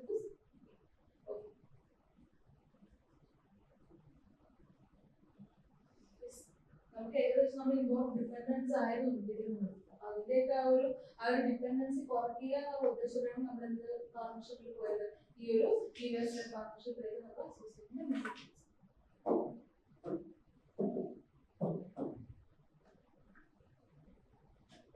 എല്ലാവരും കേട്ടിട്ടുള്ള ഇനിഷ്യേറ്റീവ് ആണ് tax series initiative. Yes, tax series initiative ആരാണ് കൊണ്ടുവന്നത്? It is United States. United States strategic alliance launched in December to secure global supply chain for semiconductors, artificial intelligence, and critical. നമ്മുടെ ട്രംപിന് കുറച്ച് അവരോധം തോന്നുന്നത് ഇത് തന്നെയായിരുന്നു ICT പറഞ്ഞത്, ഇത് തന്നെയായിരുന്നു പ്രസിഡന്റ് പറഞ്ഞത്, ഇത് തന്നെയാണ് വാക്സിൻ വെറി കഴിവില്ല. മെജോറിറ്റി സെയിം കാര്യങ്ങൾ തന്നെയാണ് പറയുന്നത്. അപ്പോൾ ഇന്ത്യ വാക്സിനിറ്റിയുടെ ഫൗണ്ടിങ് മെമ്പർ ആയിരുന്നു അല്ല, ഇന്ത്യ ജോയിൻ ചെയ്തത് പിന്നെയാണ്. ഇന്ത്യ ഫോർമലി ജോയിൻ ഫെബ്രുവരി 20, 2026. ആദ്യം ഇന്ത്യയെ ഇൻവൈറ്റ് ചെയ്തിരുന്നില്ല, ലേറ്റ് ആയിട്ടാണ് ഇന്ത്യ നമ്മൾ പിണങ്ങിയത്. അപ്പോഴാണ് ഇതിനകത്ത് പിന്നെ ഇൻക്ലൂഡ് ചെയ്തതാണ്. മെയിനായിട്ട് ഒന്നും പറയാൻ ആവശ്യമില്ല, സിലിക്കൺ ഏജ് ആണ് ഈ ഒരു കാലഘട്ടം. ദാറ്റ്സ് വൈ ദിസ് കോൺസെപ്റ്റ് വന്ന മെമ്പർ കൺസെപ്റ്റ്. എത്ര മെമ്പേഴ്സ് ഉണ്ട് ഇപ്പൊ മൊത്തം 14 മെമ്പേഴ്സ് ഉണ്ട്. ഫൗണ്ടിംഗ് മെമ്പേഴ്സ് 9 പേരായിരുന്നു. ലേറ്റർ കുറച്ചുകൂടെ ജോയിൻ ചെയ്ത് ഇപ്പൊ 14 മെമ്പേഴ്സും ഉണ്ട്. അതുപോലെ കുറച്ച് ഒബ്സർവേഴ്സും ഉണ്ട്. ഓക്കെ, ഫൗണ്ടിംഗ് മെമ്പേഴ്സ് ആരൊക്കെയാണ്? United States, Japan, South Korea, Singapore, Netherlands, United Kingdom, Israel, United Arab Emirates and Australia. ഇത്രയും രാജ്യങ്ങളുടെ സ്പെഷ്യാലിറ്റി എന്താ? ഓക്കെ, നെതർലാൻഡിന്റെ സ്പെഷ്യാലിറ്റി ഫാബ്രിക്കേഷൻ. ഈ ലോകത്ത് ഈ പറഞ്ഞ GPU ഗ്രാഫിക് പ്രോസസിംഗ് യൂണിറ്റ്, ഈ പറഞ്ഞ സിലിക്കൺ ഫാബ്രിക്കേഷനോട് ബന്ധപ്പെട്ട് ഒരേ ഒരു എന്താ പറയുക കമ്പനി മാത്രമേ ഉള്ളൂ. ASML ഇതുള്ള ഒരേ ഒരു രാജ്യത്താണ് നെതർലാൻഡിൽ മാത്രമേ ഈ പറയുന്ന ഗ്രാഫിക് പ്രോസസിംഗ് യൂണിറ്റിന്റെ ആ ഒരു മാനുഫാക്ചറിംഗ് ഇൻഡസ്ട്രി ഉള്ളൂ. അത് നെതർലാൻഡിലാണ്. ഓക്കെ, അപ്പൊ ആരൊക്കെയുള്ളത്? United States, Japan, South Korea, Singapore, Netherland, United Kingdom, Israel, United Arab Emirates and Australia. Founding members. പിന്നെ ആരൊക്കെ വന്നു? ഇന്ത്യ വന്നു, Qatar, Greece, Sweden and Philippines. Observers ആണ് Canada, European Union, Taiwan and OECD. ഈ Taiwan നിങ്ങൾ ഓപ്ഷനിൽ കാണുമ്പോൾ Taiwan resource രാജ്യമാണ്. ഉണ്ടാകും ഫൗണ്ടിംഗ് മെമ്പേഴ്സ് ആകും അല്ലെങ്കിൽ മെമ്പർ ആകും വിചാരിക്കുന്നത് ഒബ്സർവർ മാത്രമാണ് പറയുന്നത്.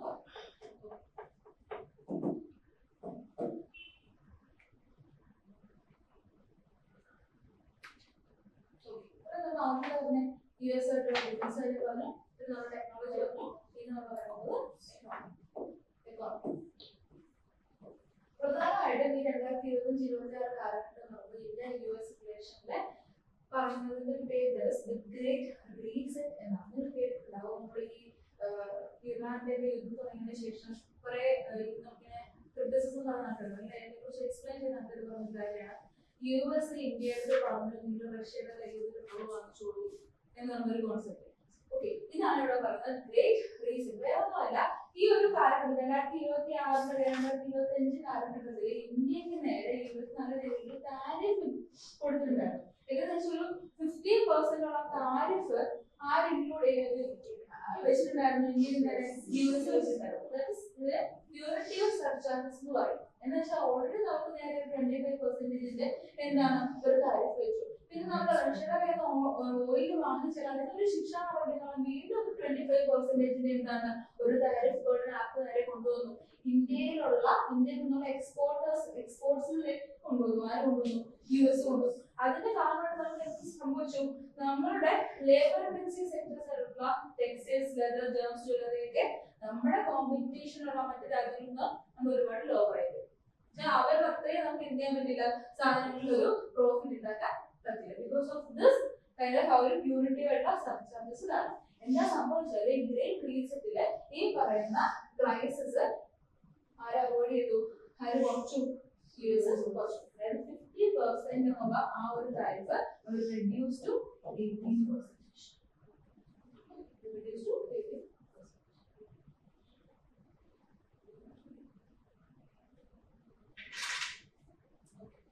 Next is the interim trade agreement that is signed Washington. This agreement is okay. ഒരു bilateral trade agreement ആണ്. നമ്മൾ നേരത്തെ പറഞ്ഞതന്നെ. എന്താ ഇതിന്റെ 2020 പരിസമാകുന്നത് ഇപ്പൊ നടക്കുന്നത് ഇതാണ് interim trade agreement. That is first one is sign ചെയ്തുകൊണ്ടുള്ളത് tariff de-escalation. നമ്മൾ നേരത്തെ പറഞ്ഞ 50% എന്നുള്ളത് എത്രയാക്കി മാറ്റി?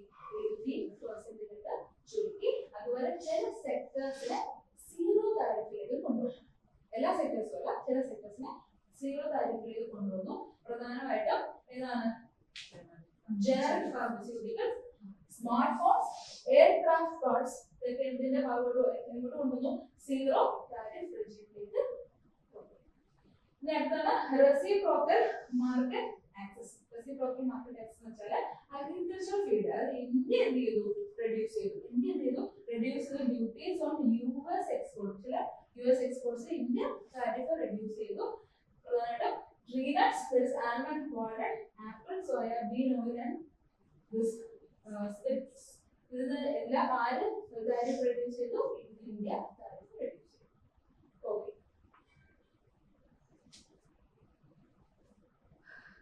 റെസ്ട്രിക്റ്റഡ് ഇമ്പോർട്ട് ലൈസൻസിങ് ആര് കൊണ്ടുവന്നു? Communication technology. ഒരു കുറെ റെസ്ട്രിക്ഷൻസ് ഉണ്ടായിരുന്നു. അവിടെ നിങ്ങൾ കാര്യങ്ങൾ ഇമ്പോർട്ട് ചെയ്യുന്നതിന് എക്സ്പോർട്ട് ചെയ്യാൻ റെസ്ട്രിക്ഷൻസ് എല്ലാം ചെയ്തു. ഇപ്പോൾ ഇങ്ങനെ കുറച്ച് ഏരിയ എന്ന് പറയുന്നത് ദിസ് വൺ, ഈ ഒരു ഏരിയ സീറോ താരിഫ് ഏതൊക്കെയാണ്? ദിസ് ഈ അഗ്രികൾച്ചറിൽ പറയുന്ന ആൾക്കാരാണ്.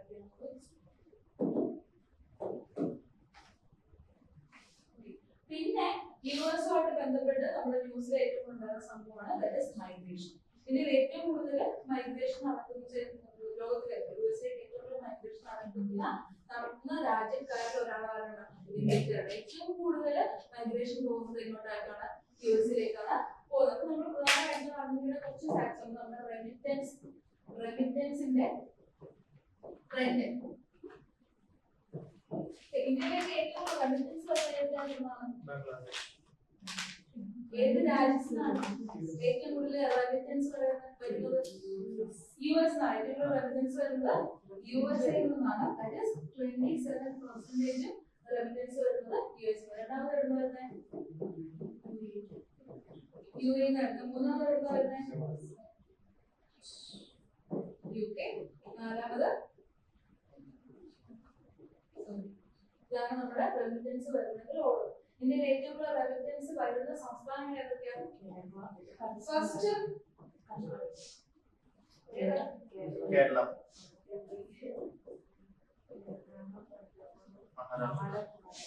മഹാരാഷ്ട്രയാണ് ഏറ്റവും കൂടുതൽ റെമിറ്റൻസ് വരുന്നത്. that is 20%. Greater than 20% മഹാരാഷ്ട്രയാണ്. Second ഏതാ? Kerala. that is 19%. third one ആരാ? Tamil Nadu, Tamil Nadu. fourth one is Karnataka. അതിനുശേഷം ആന്ധ്ര, അതിനുശേഷം തെലങ്കാന വരും, അതിനുശേഷം ആന്ധ്ര വരും. അപ്പൊ ഈ ഒരു ട്രെൻഡ്സ് പ്രധാനമായിട്ട് അറിഞ്ഞിരിക്കുക.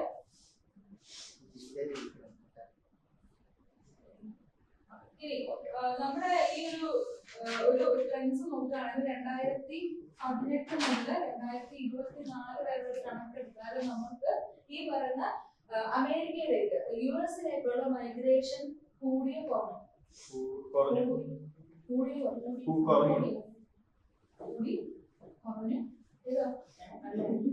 UAE-ലോട്ടാണോ? കൂടി എന്നാണ് ചോദിക്കണം. ഇത് ഗ്രാജുവൽ ഇൻക്രീസ് ആണോ സഡൻ ഇൻക്രീസ് ആണോ? സഡൻ ഇൻക്രീസ് ആണ്. 2018 മുതൽ 24 വരെയുള്ള ടൈമിലുള്ള ഈ സർട്ടിഫിക്കറ്റ് പ്രധാനം പറഞ്ഞത് 2018 കഴിഞ്ഞാണ് നമുക്ക് ഇതിന്റെ ഇടയ്ക്കാണ് നമുക്ക് കോവിഡ് വന്നത്. കുറെ മക്കളായിരിക്കും കോവിഡ് മൈഗ്രേഷൻ പോയിട്ടുണ്ടാവുക. ആ ടൈമിൽ 2020 ആ ഒരു ടൈമിൽ ഏറ്റവും കൂടുതൽ ഒരു സഡൻ ഒരു അപ്വേർഡ് ട്രെൻഡ് ആണ് നമുക്ക് കാണാൻ പറ്റിയത്. ഇവിടെ ഈ പറയുന്ന ഒരു മൈഗ്രേഷൻ ട്രെൻഡ് നമുക്ക് കാണാൻ പറ്റും. അപ്പൊ നമുക്ക് 2018 മുതൽ 2024 ട്രെൻഡ് നോക്കുകയാണെങ്കിൽ സഡൻ ആയിട്ടുള്ള ഒരു ജമ്പാണ് മൈഗ്രേഷൻ കാണുന്നത്. പിന്നെന്താ ഉള്ളത്? പിന്നെ പ്രധാനമായിട്ട് നമ്മൾ അറിഞ്ഞിരിക്കേണ്ടത് 2 റൂട്ടുകളുണ്ട്. ഈ പറയുന്ന മൈഗ്രേഷൻ റൂട്ട്സിന് വിളിക്കുന്ന എന്താ? US-ലേക്കുള്ള മൈഗ്രേഷൻ റൂട്ട്സിന് വിളിക്കുന്ന എന്താ? നിങ്ങൾ കേട്ടിട്ടുണ്ടാവണം ഡങ്കി റൂട്ട്സ്. പ്രധാനമായിട്ട് 2 റൂട്ടാണുള്ളത്. ഒന്നെന്ന് പറയുന്നത് കാനഡ വഴിയുള്ള റൂട്ട്, നദാൻ റൂട്ട്. രണ്ടാമത്തത് മെക്സിക്കോ വഴിയുള്ള റൂട്ട് ആണ് സൗത്ത് റൂട്ട്. ഇത് നമുക്ക് പ്രധാനമായിട്ട് അറിഞ്ഞിരിക്കേണ്ട ആളെന്ന് പറയുന്നത് ഏത് വഴിയാണ്? നദാൻ റൂട്ട് ആയിരിക്കോ സദാൻ റൂട്ട് ആയിരിക്കോ? Southern route. നമ്മുടെ മെക്സിക്കൻ റീജിയൻ വഴിയുള്ള റൂട്ടാണ് Darien Gap എന്ന് പറയുന്നത്. Darien Gap is in between ആൾക്കാരാണ് കൊളംബിയ ആൻഡ് ഏറ്റവും കൂടുതൽ മൈഗ്രേഷൻ നടക്കുന്ന വഴി ഇത് തന്നെയാണ്. യൂഷ്വലി നമുക്ക് 2 വഴി പറയുന്നുണ്ട്. മുകളിൽ കൂടെ കാനഡ വഴി ഒരു റൂട്ട് പറയുന്നുണ്ട്, അതുപോലെ തന്നെ സൗത്തിൽ കൂടെ മെക്സിക്കോ റൂട്ട് പറയുന്നുണ്ടെങ്കിൽ ഈ മെക്സിക്കോ റൂട്ട് വഴി വരുന്ന ഡാരിയൻ ഗ്യാപ്പ് ആണ് ഏറ്റവും കൂടുതൽ മൈഗ്രേഷൻ നടന്നിട്ടുള്ളത് എന്ന് പറയുന്നത്.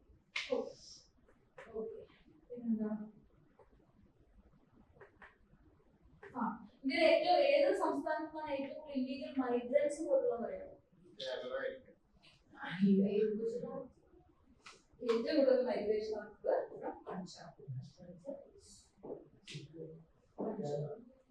ഏറ്റവും കൂടുതൽ പഞ്ചാബ്.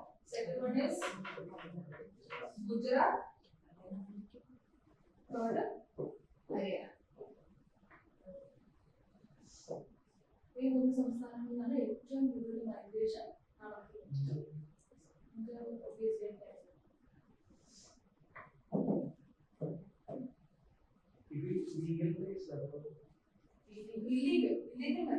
ഏറ്റവും ഇല്ലീഗൽ മൈഗ്രേഷൻ വരുന്നത് ലീഗൽ മൈഗ്രേഷൻ വരുന്നത് പഞ്ചാബിലാണ്. പഞ്ചാബിലാണ് ഏറ്റവും കൂടുതൽ. അതിനുശേഷമാണ് Gujarat. Next is Panama Canal crisis. Panama Canal എവിടെയാണ്?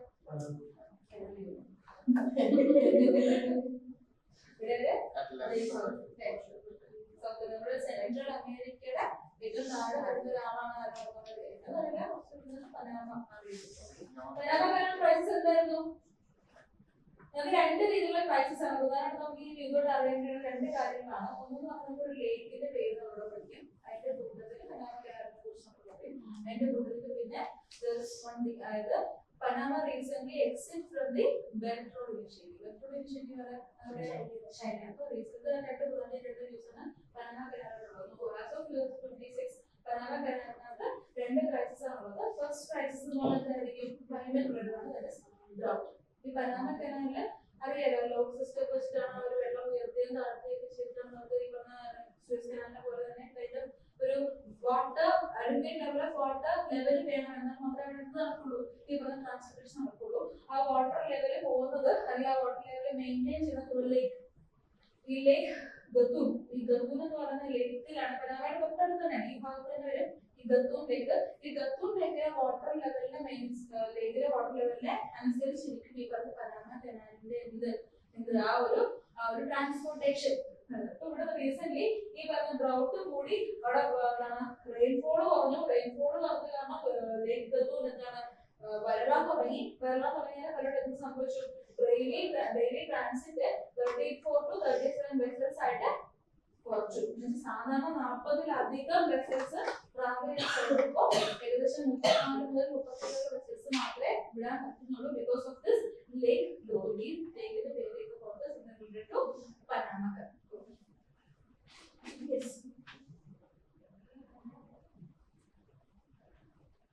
രണ്ടാമതായിട്ട് കടന്ന ഒരു ന്യൂസ് എന്ന് പറയുന്നത് റീസെന്റ് നമ്മൾ ന്യൂസ് ട്രംപ് എന്തെങ്കിലും പറയേണ്ടത്.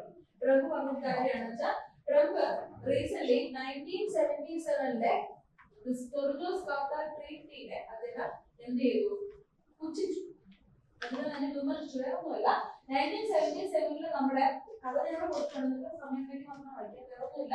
1977-ല് പനാമ കനാൽ തുടങ്ങിയ സമയത്തുള്ള സഹായം ആരായിരിക്കും ചെയ്ത് കൊടുത്തിട്ടുണ്ടാവുക? US ആണ്.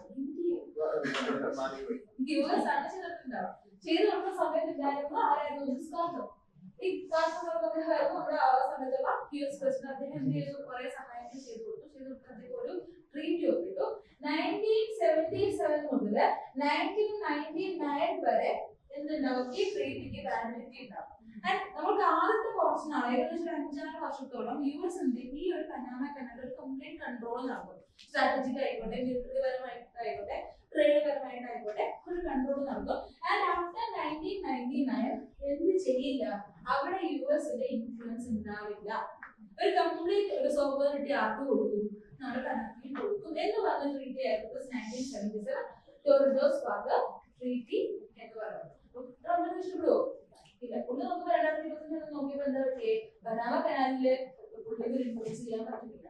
പണ്ട് 1977 ഞങ്ങളുടെ പിതാമഹന്മാർ ഉണ്ടാക്കിയിട്ട് ആവശ്യമുണ്ട് പനാമ കനാൽ ഉണ്ടാക്കിയിട്ട് ഇപ്പൊ എന്താ സംഭവിച്ചത്, നമുക്ക് അവിടെ വിലയില്ല എന്ന് പറഞ്ഞ അവസ്ഥയായപ്പോ പുള്ളിക്ക് ദേഷ്യം. പുള്ളി അവിടെ കുറച്ച് ക്രിറ്റിസിസം ഒക്കെ നടത്തി. ഇതൊരു ഫുഡ് സെന്റിമെന്റ് ആണെന്നൊക്കെ പറഞ്ഞിട്ട് പുള്ളി കുറച്ച് കച്ചറ ഉണ്ടാക്കി. പക്ഷെ കച്ചറ ഉണ്ടാക്കിയെങ്കിലും പുള്ളി ഉദ്ദേശിച്ച കാര്യം നടന്നു. പക്ഷെ പനാമ കുറച്ച് പുള്ളിയായിട്ടൊന്ന് ശരിയല്ലേ, നമ്മൾക്ക് ഒന്ന് സഹായിച്ച ആൾക്കാരല്ലേ എന്നുള്ള ഒരു രീതിയില് പനാമ കുറച്ചൊന്നും അടുത്ത് കുറച്ച് ആദ്യം ഒന്ന് പറഞ്ഞാൽ വെച്ചെങ്കിലും ഇരുന്ന് ആലോചിച്ച പനാമയ്ക്കും തോന്നി ശരിയാ ട്രംപ് പറഞ്ഞിട്ട് കാര്യം എന്തുകൊണ്ട് ട്രീറ്റ് ചെയ്യാൻ വിശ്വസിക്കാൻ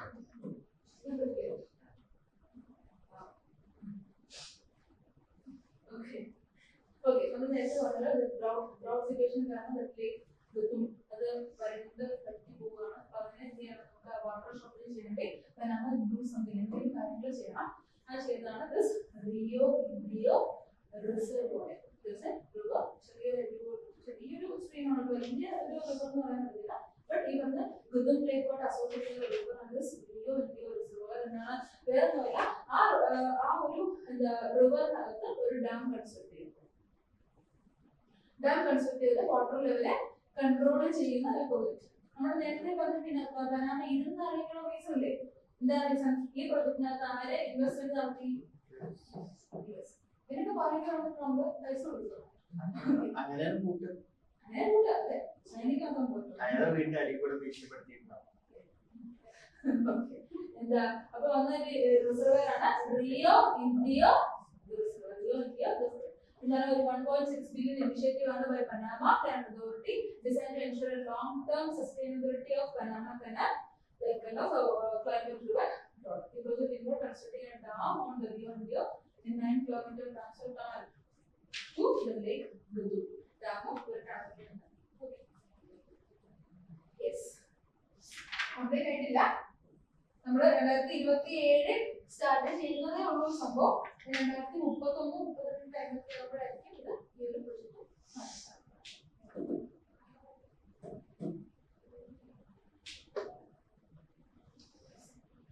Panama withdrawal from the control initiative. ഇത് നേരത്തെ പറഞ്ഞ ഈ ഒരു റിസർവോയറിനകത്തും ഒക്കെ നമ്മുടെ US-ന്റെ ഇൻഫ്ലുവൻസ് ഉണ്ടായിരുന്നു.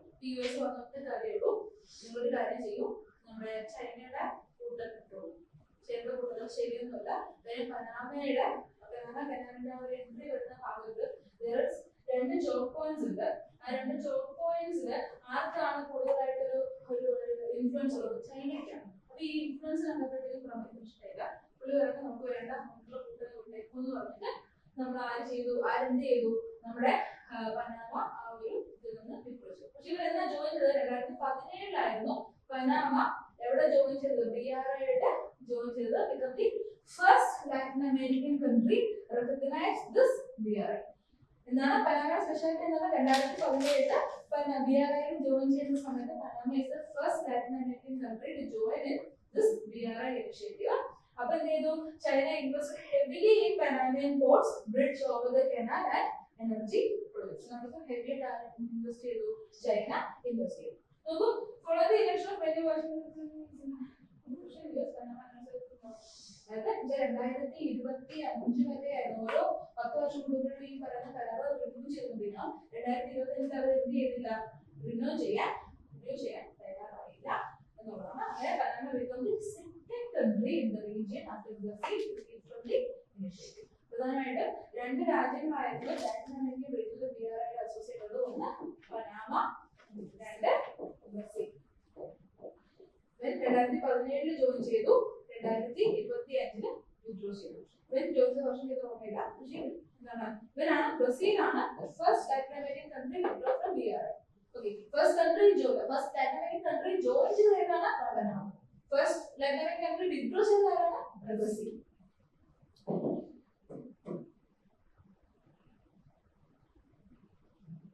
Reasons എന്താണ്? First one is US security concern. അതായത് US ഫ്യൂച്ചർ സംബന്ധിച്ച് നമ്മുടെ പനാമയുടെ എൻട്രൻസിൽ ഞാൻ പറഞ്ഞത് രണ്ട് ചോക്ക് പോയിന്റ്സ് ഉണ്ട്. That is Colon and Balboa.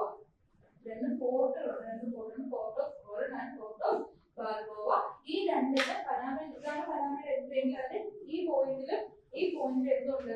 രണ്ട് പോർട്ട്. ആ രണ്ട് പോർട്ടാണ് കോറൻ ആൻഡ് ബാൽബോവ എന്ന് പറയുന്നത്. ഇത് ആരുടെ ഇൻഫ്ലുവൻസിലായിരുന്നു? ചൈനീസ് ഇൻഫ്ലുവൻസിലായിരുന്നു. അതൊരു റീസൺ ആയിട്ട് പറഞ്ഞു. അതുപോലെ തന്നെ എന്താ പറയാ, വേറൊന്നുമല്ല, ഈ ബീജിങ്ങിന് ഒരു സ്പെഷ്യാലിറ്റി ഉണ്ട്, നമ്മുടെ ചൈനയ്ക്ക് ഒരു സ്പെഷ്യാലിറ്റി ഉണ്ട്. അവർ എവിടെയെങ്കിലും ഈ പറയുന്ന പോലെ പൈസ ഇൻവെസ്റ്റ് ചെയ്ത് കഴിഞ്ഞാൽ അവരെന്താ ചെയ്യുന്നത്? അവരുടെ ടെക്നോളജി ഡിപ്ലോമസി എന്താണ് സംഭവം? ഹെവി ആയിട്ട് ഇൻവെസ്റ്റ് ചെയ്ത് തിരിച്ചടവ് ടൈം കഴിയുമ്പോൾ ഈ മനുഷ്യന്മാർക്ക് തിരിച്ചടയ്ക്കാൻ പറ്റാത്ത അത്രയും പൈസ ഇൻവെസ്റ്റ് ചെയ്തപ്പോഴത്തേക്കും കൈകിട്ട് തിരിച്ചു നോക്കും. തിരിച്ചടയ്ക്കാൻ പറ്റുമോ? ഇല്ല, അത് ഡെറ്റായി. അങ്ങനെ അവിടെ എന്തെങ്കിലും കൂടുതൽ ഇൻഫ്ലുവൻസ് ആര് കൊണ്ടുവരും? ചൈന. അതേപോലത്തെ ഒരു പരിപാടി അവിടെ കൊണ്ടുവന്നു. നമ്മുടെ ചൈനയില് നമ്മുടെ പനാമയില് കൊണ്ടുപോകാനൊരു ശ്രമം നടത്തി, നമ്മുടെ ചൈന നടത്തി.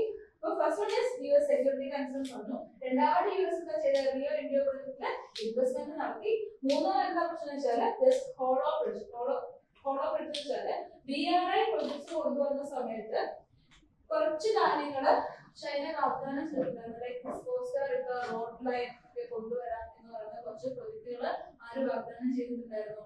ഈ ചൈന കൊണ്ടുവന്നിട്ടുണ്ടായിരുന്നു. ആ വാഗ്ദാനങ്ങളൊക്കെ പല തവണ കൊണ്ട് എന്തായില്ല, നടപ്പിലായില്ല. ചിലത് എൻവയോൺമെന്റ് കൺസേൺസ് കാരണം, ചിലത് വയബിലിറ്റി നടത്താനുള്ള സാധ്യത ഇല്ല എന്ന കാരണം കൊണ്ട് പല നടപ്പിലായില്ല.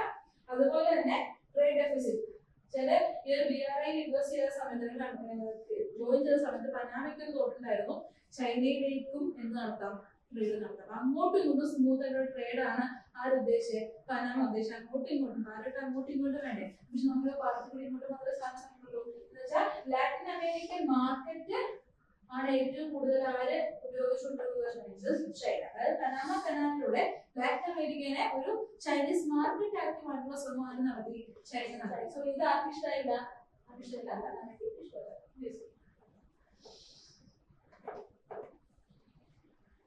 And the next one is അടുത്ത reason ആണ് the dual use controversy. Dual use controversy എന്താണ്? വേറൊന്നുമല്ല, ചൈന ജസ്റ്റ് ഒരു ട്രാൻസ്പോർട്ടേഷൻ വേണ്ടി മാത്രമല്ല യൂസ് ചെയ്ത്, പകരം എന്താണ് ചൈനീസ് ബിഗ് പോർട്ടുകൾ പ്രധാനമായിട്ടും ഒരു മിലിറ്ററി യൂസേജിനും കൂടെ ഉപയോഗിക്കുന്നുണ്ട്. അവർ ഫ്ലീറ്റുകൾക്ക് കൊണ്ടുവന്ന് പാർക്ക് ചെയ്യാനും അതുപോലെ ഈ പറയുന്നത് പോലെ ഒരു സർവേ ഒക്കെ നടത്താനൊക്കെ ഒരു യൂസ് ചെയ്യുന്ന പറയുന്ന ആ ഒരു പാസേജ് യൂസ് ചെയ്യാൻ തുടങ്ങും. സോ അതാർക്കും ഇഷ്ടമായില്ല. ഈ പറഞ്ഞ ന്യൂട്രാലിറ്റിക്ക് ബുദ്ധിമുട്ടാകുന്ന കണ്ടതോടെ ഇതൊക്കെ പല കാരണങ്ങൾ വെച്ചിട്ടാണ് ആര് വിഡ്രോ ചെയ്തത്? പനാമ വിഡ്രോ ചെയ്തു.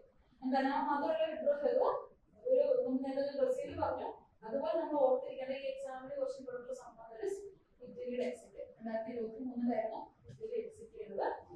And the second specialty is the first G7 country except from the Europe. We are an exit after G7 രാജ്യമാണ് എന്ന് പറയുന്നത് ഇറ്റലിയുടെ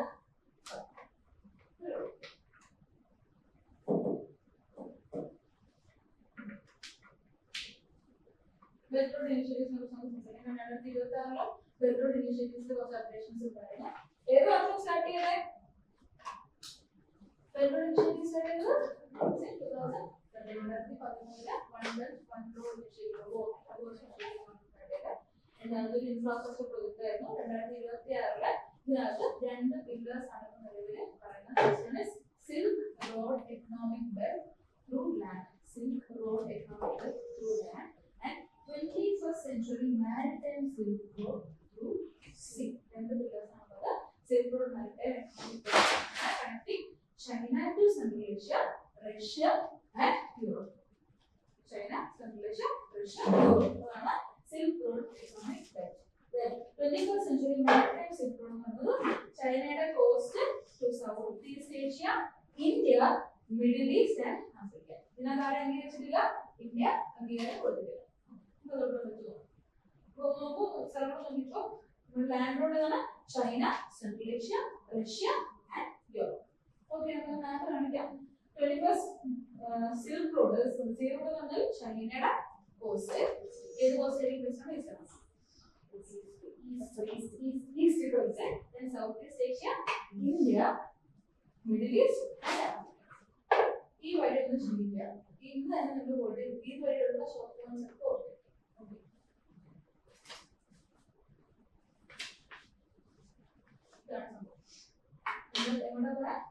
ചൈനയുണ്ട്, റഷ്യ ഉണ്ട്, സെൻട്രൽ ഏഷ്യ ഉണ്ട്, റഷ്യയുടെ മോസ്കോ കണക്ട് ആകുന്നു, അതുപോലെ തന്നെ യൂറോപ്പിലേക്ക് കണക്ട്. എവിടേക്കുണ്ട്? ജിൻജിയാങ് പ്രോവിൻസിൽ സ്റ്റാർട്ട് ചെയ്യുന്നുണ്ട്, പോയി ഇപ്പൊ ചൈനയാണ്. കസാഖിസ്ഥാൻ ആ സെൻട്രൽ ഏഷ്യൻ റീജിയനിലേക്ക് കയറി, ഉസ്ബെക്കിസ്ഥാൻ വന്നു, യുക്രൈൻ വഴി റഷ്യയിലെത്തി, റഷ്യയിൽ പിന്നെ എങ്ങോട്ട് പോകുന്നു? യൂറോപ്പിലേക്ക്. ഇതാണ് എന്തെന്ന് പറയുന്നത് ലാൻഡ് സീ റൂട്ട്. ഇവിടെ കുറെ ഏറെ ഫോർട്സിന്റെ പേരുണ്ട്, കാണൊന്നും പഠിക്കണ്ട, ഒന്ന് നോക്കി വെച്ചേക്കാം. ഒന്നു ഒരു റൂട്ട് ഏതാണ്? നമ്മുടെ മലേഷ്യ വഴി, ഈ വഴി സ്ട്രേറ്റാ മലാക്ക സ്ട്രേറ്റ് വന്നു, പിന്നെ കയറുന്നു, കൊളംബോ വഴി പോകുന്നു, ഇന്ത്യയുടെ കണക്ഷൻ ഒക്കെ വെക്കുന്നുണ്ട്. അതിന്റെ കൂട്ടത്തില് നേരെ കെനിയയിലേക്ക് പോകുന്നു, ജിബൂട്ടി.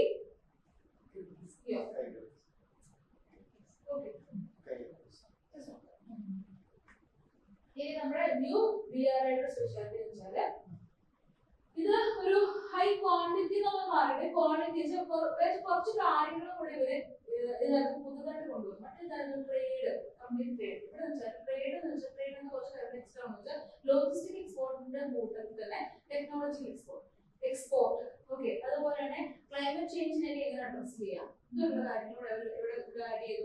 BRI ആഡ് ചെയ്തു. ഫസ്റ്റ് വൺ ഇസ് പറയുന്നതാണ് digital silk road. Digital silk road എന്ന് വെച്ചാൽ നമ്മളിപ്പോ നിലവിൽ നമ്മൾ ഏറ്റവും വലിയ ടെക്നോളജി എന്ന് പറയുന്നത് 5G ആണ്. ഈ 5G ട്രാൻസ്ഫർ എന്നതിന്റെ ഭാഗമാണ് ഈ ഡിജിറ്റൽ സിൽക്ക് റോഡിന്റെ ഭാഗമാണ്. അതിന്റെ കൂടാതെ തന്നെ എന്താണ് ഡേറ്റ സോവറിറ്റി ആൻഡ് സാറ്റലൈറ്റ് കണക്ടിവിറ്റിയും എന്നതിന്റെ ഭാഗത്തോട്ട് കൊണ്ടുവന്നു. ഈ വെച്ചാൽ ലാൻഡ്, വാട്ടർ ആൻഡ് എയർ, നമ്മുടെ സ്പേസ് കൂടെ എവിടെ ഇൻക്ലൂഡ് ആയിപ്പോ ഈ പറയുന്ന ബെൽറ്റ് റോഡ് ഇനിഷ്യേറ്റീവിന്റെ ഭാഗമായിട്ടുണ്ട്. Space silk road, space silk റോഡിന്റെ ഭാഗമായിട്ടുള്ളതാണ്. നമ്മൾ സയൻസ് ആൻഡ് ടെക്നോളജി ഈ ഒരു വാക്ക് പറഞ്ഞിരുന്നു. ബ്രീഡോ നാവിഗേഷൻ സാറ്റലൈറ്റ് സിസ്റ്റം എന്ന് വെച്ചാൽ GPS കഴിഞ്ഞാൽ ഈ ലോകത്ത് ആക്റ്റീവായിട്ടുള്ള ഒരു സാറ്റലൈറ്റ് സിസ്റ്റം നാവിഗേഷൻ സിസ്റ്റം ആണ് ബ്രീഡോ എന്ന് പറയുന്നത്. സോ ഈ BRI അസോസിയേറ്റ് ചെയ്യുന്ന ഏതൊക്കെ രാജ്യങ്ങളാണോ ആ രാജ്യങ്ങളെല്ലാം നിങ്ങൾ ഇതിന്റെ ഭാഗമായിരിക്കും ദിസ് ബ്രീഡോ നാവിഗേഷൻ സിസ്റ്റത്തിന്റെ ഭാഗമായിട്ട്. ഇപ്പോൾ ഇന്ത്യ അസോസിയേറ്റ് ചെയ്താൽ നമുക്ക് എന്തും കിട്ടും? ബ്രീഡോ നാവിഗേഷൻ സിസ്റ്റത്തിന്റെ ആക്സസിബിലിറ്റി. നമുക്ക് GPS-ഉം നാവിഗേഷൻ നമുക്ക് യൂസ് ചെയ്യുന്നുണ്ട്. GPS ഇവിടെ ചോദിച്ചാൽ നമുക്ക് കുറച്ചും കൂടെ നല്ലതാണെന്ന് അവർ അവകാശപ്പെടുന്ന ബ്രീഡോ നാവിഗേഷൻ സിസ്റ്റം കൂടെ ഇതിന്റെ ഭാഗമായിട്ട് BRIയുടെ പാർട്ടാവും. Then സ്റ്റാൻഡേർഡ് സെറ്റിംഗ് വേറെ ഒന്നുമല്ല, ചൈന സ്വന്തമായിട്ട് ടെക്നോളജിക്കൽ സ്റ്റാൻഡേർഡ്സ് കൊണ്ടുവച്ചു. വേറെ ഒന്നുമല്ല, ഈ പറഞ്ഞ AI, അതുപോലെ തന്നെ മറ്റ് പുതുതായിട്ട് വരുന്ന എമർജിംഗ് ടെക്നോളജി, ക്വാണ്ടം കമ്പ്യൂട്ടിംഗ്, ഇതുപോലെ വരുന്ന വളരെ ക്രിട്ടിക്കലായിട്ട് വരുന്ന ടെക്നോളജീസിന്റെ ട്രാൻസ്ഫേഴ്സിൽ എന്താണ് ഒരു സ്റ്റാൻഡേർഡ് കൊണ്ടുവരിക. എന്നുവെച്ചാൽ അതിന് വേണ്ടിയിട്ടാണ് ഈ പറഞ്ഞ സോവറിറ്റി മെയിൻറ്റെയിൻ ചെയ്യാൻ, പ്രൈവസി കൺസേൺസ് ഒഴിവാക്കാൻ വേണ്ടി കൊണ്ടുവന്നൊരു സ്റ്റാൻഡേർഡ് സെറ്റിംഗ്. അപ്പൊ ഇതിന്റെ ഭാഗത്ത് ഒന്നാണ് ഈ പറയുന്ന BRIയുടെ പാർട്ടിട്ടുണ്ട്. അതുപോലെ കോപ്പർ ലിഥിയം സെർച്ച് 2025 എന്താണ് പ്രധാനമായിട്ട് ഏറ്റവും കൂടുതൽ ഒരു ക്രിട്ടിക്കൽ മിനറൽസിന്റെ എന്താ പറയുക ഒരു ഹെഡ് എന്ന് പറയാൻ പറ്റുന്ന ആരാണ്? ചൈനയാണ്. അപ്പൊ ഈ ബെൽറ്റ് റോഡ് ഇനിഷ്യേറ്റീവിന്റെ ഭാഗമാവുകയാണെങ്കിൽ എന്തായാലും ഒരു അഡ്വാൻറ്റേജ് വെച്ചാൽ ഇതിന്റെ ഒരു വളരെ സ്മൂത്ത് ആയിട്ടുള്ള ട്രാൻസ്ഫർ ഇവിടെ ആര് എൻഷുർ ചെയ്യുന്നുണ്ട്? ചൈന എൻഷുർ ചെയ്യുന്നു.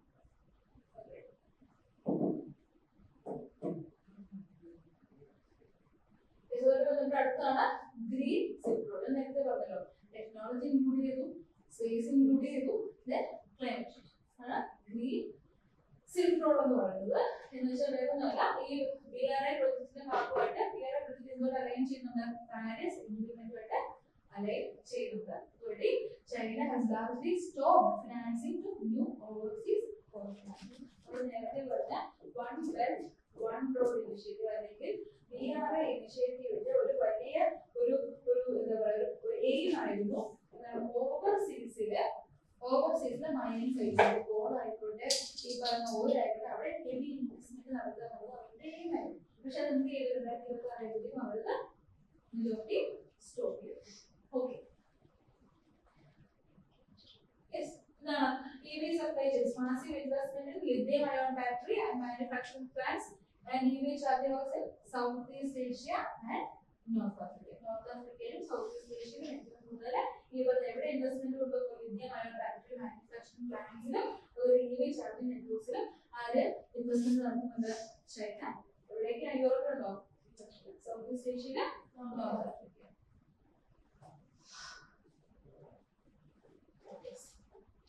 So here BRI green energy engagement with over 22 gigawatt solar and wind capacity under plan under construction.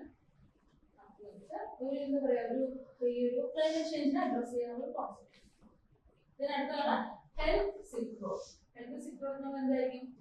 Post പാൻഡമിക്കിന് ശേഷം ഒരു ഷിഫ്റ്റ് ആണ്. എന്താണ് ഈ പറഞ്ഞ വാക്സിൻ ട്രാൻസ്ഫർ. ഒരു ലോങ് ടൈം ആയിട്ട് ഹെൽത്ത് സെക്ടർ മേഖലയിൽ എന്ത് പ്രൊവൈഡ് ചെയ്യുക? വളരെ സ്മൂത്ത് ആയിട്ടുള്ള ഒരു supply chain trade framework form ചെയ്യുക. Research and development in the field of biotech labs. പ്രധാനമായിട്ട് ഏതൊക്കെയാണ്? establishment of joint biotech labs in countries like Egypt, UAE and Indonesia. Okay, ഇവിടെയൊക്കെയാണ് ഈജിപ്ത്, UAE and Indonesia. അതാണ് R&D ആര് കൊണ്ടുവരുന്നത്? China. അടുത്തത് new BRI initiative. New BRI initiative health silk road initiative. Health silk road initiative എന്ത് കൊണ്ടുവരുന്നുണ്ട്? Biotech lab കൊണ്ടുവരുന്നു. ഇവിടെ കൊണ്ടുവരുന്നുണ്ട് Egypt, UAE and Indonesia.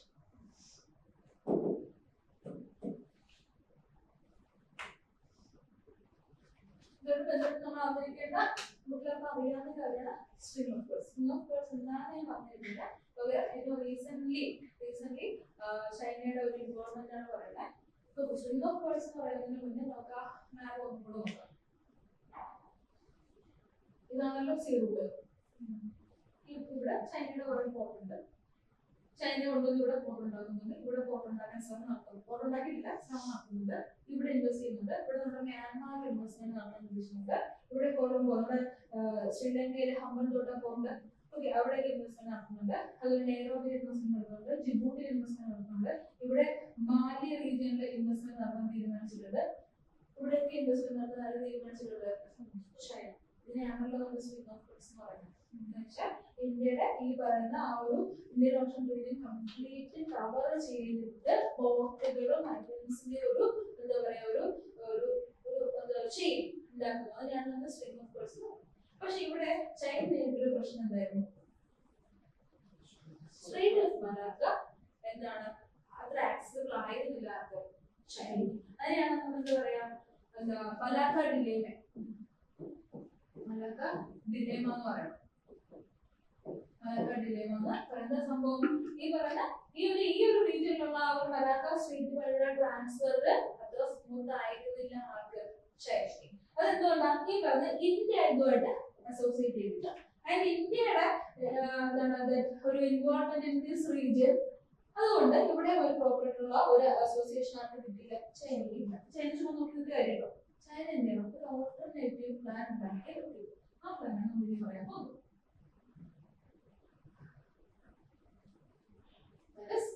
First one is Ream naval base in Cambodia. Ream naval base in Cambodia. Ream എന്ന് പറയുന്നത് നമ്മുടെ Gulf of തായ്ലൻഡിനും south China സീക്കും വരുന്ന അടുത്ത് വരുന്ന നമ്മുടെ കംബോഡിയയുടെ ഭാഗത്ത് വരുന്ന ഒരു റീജിയൻ ആണെന്ന് പറയുന്നത് റീം എന്ന് പറയുന്നത്. റീം പോർട്ട് എന്ന് വെച്ചാല് ചൈന അവിടെ നമ്മുടെ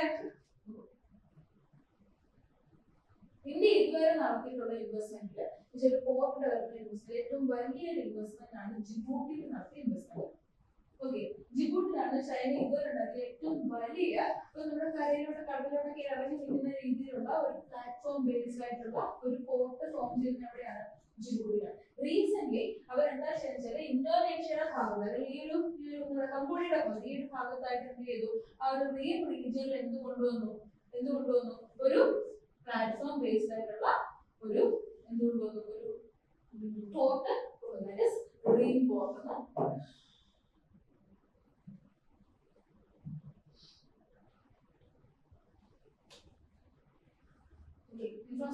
China has completed 650 meter deep, 650 meter deep water fire എന്ന് നമ്മുടെ കടലിലോട്ട് ഇറങ്ങിയിരിക്കുന്ന ഒരു പ്ലാറ്റ്ഫോം. ഞാൻ പറയുന്നത് it is nearly identical to China's only other overseas base in Djibouti. Okay, അതായത് ജിബൂട്ടിയിലാണ് ഏറ്റവും വലിയൊരു ഓവർസീസ് പ്ലാറ്റ്ഫോം അല്ലെങ്കിൽ ഒരു പോർട്ട് സിസ്റ്റം ആണ് ഉള്ളത് ചൈനയ്ക്കുള്ളത്. അതിന് സിമിലർ ആയിട്ടുള്ള ഒരു പ്ലാറ്റ്ഫോം ആണ് ഇവിടെ കൊണ്ടുവന്നത് റീം. ഓക്കെ, അതുവഴി എന്ത് സംഭവിക്കുന്നുണ്ട്, പ്ലാൻ വെച്ചാൽ നമ്മുടെ പീപ്പിൾസ് ലിബറേഷൻ ആർമിയുടെ നേവി ഫ്ലീറ്റുകൾക്ക് എവിടെ ചെയ്യാൻ പറ്റുന്നത്, ഈ പറയുന്ന പോർട്ടുകൾ അല്ലെങ്കിൽ ഈ പറയുന്ന ആ ഒരു ഏരിയസിൽ കൊണ്ടുപോയിട്ട് അവർക്ക് ഡോക്ക് ചെയ്യാനായിട്ടുള്ള സൗകര്യം. യെസ്, ലൈക്ക് ഫ്യൂജിയൻ എയർക്രാഫ്റ്റ് കാരിയറിലൊക്കെ എവിടെ പോകുന്നുണ്ട്, ഈ പറയുന്ന കംബോഡിയ നേവൽ ബേസിൽ അവർക്ക് ഡോക്ക് ചെയ്യാൻ പറ്റുന്നത്, ജിബൂട്ടിയിലെ നേവൽ ബേസിൽ അവർക്ക് ഡോക്ക് ചെയ്യാൻ പറ്റുന്നുണ്ട്. ആൻഡ് ഇതൊരു റീസെന്റ് ന്യൂസ് ആയിരുന്നു, ആ ഒരു ടൈമിൽ ഉണ്ടായിരുന്നു, നമ്മൾ ജനുവരി തുടങ്ങിയ സമയത്ത് ന്യൂസ് ആയിരുന്നു. എന്ന് വെച്ചാൽ സൗത്ത് ചൈന സീ ആണല്ലോ, സൗത്ത് ചൈന സീ എന്ന് പറയുന്നത് യുഎസ് സ്പെഷ്യാലിറ്റി ഉണ്ട്, എല്ലാവരുടെയും സോവറിറ്റി അംഗീകരിക്കാൻ നടക്കുന്ന ഒരു രാജ്യമാണ്, എല്ലാവർക്കും സോവറിറ്റി ഉണ്ട്. അപ്പൊ നമ്മൾ പറയണം വാട്ടർ ബോഡീസിൽ എന്തുണ്ട്, പരമാധികാരം ഉണ്ട്. അപ്പൊ ഈ പരമാധികാരം നിങ്ങൾക്ക് അറിയണമുണ്ടോ അറിയണമല്ലോ. അങ്ങനെ എന്ത് ചെയ്തു, അവരുടെ ഒരു ഫ്ലീറ്റ്, ഒരു കപ്പല് എങ്ങോട്ടേക്ക് പോയി, നേരെ സൗത്ത് ചൈന സീയിലേക്ക് പോയി. ഫ്രീ മൂവ്മെന്റ് ആണല്ലോ, എന്താണ് ഇന്നസെന്റ് പാസേജ് എന്നൊരു കോൺസെപ്റ്റ് ഉണ്ട്. അവർ ആ ഇന്നസെന്റ് പാസേജിൽ പോയ സമയത്ത് ഡെലിവറി വെച്ചു, വേറൊന്നുമല്ല, ഏത് ഭാഗത്താണ് കംബോഡിയൻ റീജിയനിൽ എന്ത് കൊണ്ടുവന്നു, ആര് കൊണ്ടുവന്നു, ചൈന കൊണ്ടുവന്നു. സംഭവിച്ചാൽ വേറൊന്നുമല്ല, കംബോഡിയയില് ഒരു പോർട്ട് ഉണ്ടാക്കാൻ സഹായിച്ചു, ചെയ്തു. അല്ലാണ്ട് അവരുടെ നേവൽ ബേസ് തന്നെയല്ല, അവിടെ സഹായിച്ചു കാശ് ചോദിച്ചു, അവർ കൊടുക്കാൻ പറ്റില്ല, എന്ത് സംഭവിച്ചു, ഓക്കെ കുഴപ്പമില്ല, ഞങ്ങൾ ഇവിടെ എന്ത് ചെയ്യാൻ, ഞങ്ങളുടെ സ്ട്രീറ്റിൽ കൊണ്ടുവന്ന് കിട്ടിയിട്ടതേ ഉള്ളൂ, എന്നിട്ട് ആർക്കും ഉണ്ടാവില്ല എന്ന് പറഞ്ഞാൽ കംബോഡിയ സമ്മതിച്ചു. അമേരിക്ക സൈഡിലൊക്കെ പോയി അടിയായി അത് വേറൊന്നുമില്ല. അപ്പൊ നിങ്ങൾ ഓർത്തിരിക്കേണ്ട ഒരു കാര്യം എന്താണെന്ന് വെച്ചാൽ ദിസ് റീം നേവൽ ബേസ്, എവിടെയാ റീം നേവൽ ബേസ് വരുന്നത്, ആരെ കൊണ്ടുവന്നേ, yes, in the advantage of Malacca Chokepoint mitigation, Ream provided the People Liberation Army Navy with significant foothold in the Gulf of Thailand, allowing to bypass the reliance on narrow Strait of Malacca. The Malacca dilemma ഒരു പ്രശ്നം അവർക്ക് അവിടെ solve ആയി. എന്ന് വെച്ചാൽ ഇതുവഴി തന്നെ വന്ന മുകളിൽ കൂടെ വന്നാൽ സംഭവം ഉണ്ടാകുന്ന ഇടയ്ക്ക് അവിടെ എന്താണ് ഒരു ലാൻഡ് ഏരിയ വരുന്നുണ്ട്, ആ ലാൻഡ് ഏരിയയിൽ അവർ കനാൽ കൊണ്ടുവന്നത്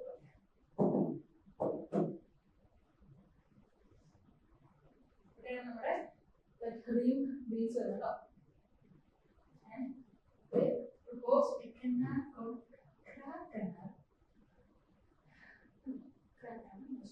നേരത്തെ അവർക്ക് ഈ പറഞ്ഞ പോർട്ടൽ എല്ലാം കഴിഞ്ഞത് ഇതുവഴിയായിരുന്നു വരേണ്ടിയിരുന്നത്. ഇനി അവർക്ക് എവിടെ വന്നാൽ മതി, നേരെ ഇവിടെ വരിക, ഇവിടെ വരിക, ഇവിടെ നിന്ന് ഗൾഫ് ഓഫ് സൈലന്റിന്റെ ഈ കനാല് വഴി അവർക്ക് എന്ത് ചെയ്യാൻ പറ്റും, ആക്സസ് ചെയ്യാൻ പറ്റും ടു ദി ഇന്ത്യൻ ഓഷൻ.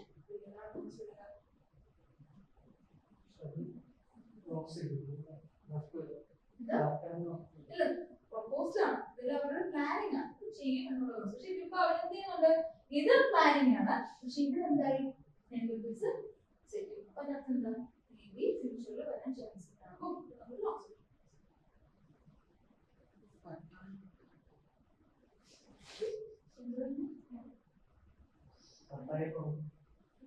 അല്ലല്ല, ഞാൻ ഈ കനാലിന്റെ അടുത്ത പട്ടായം കണ്ടപ്പോ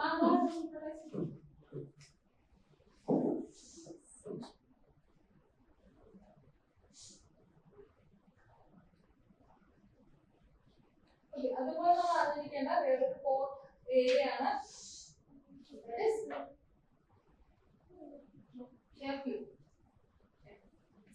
എവിടെയാ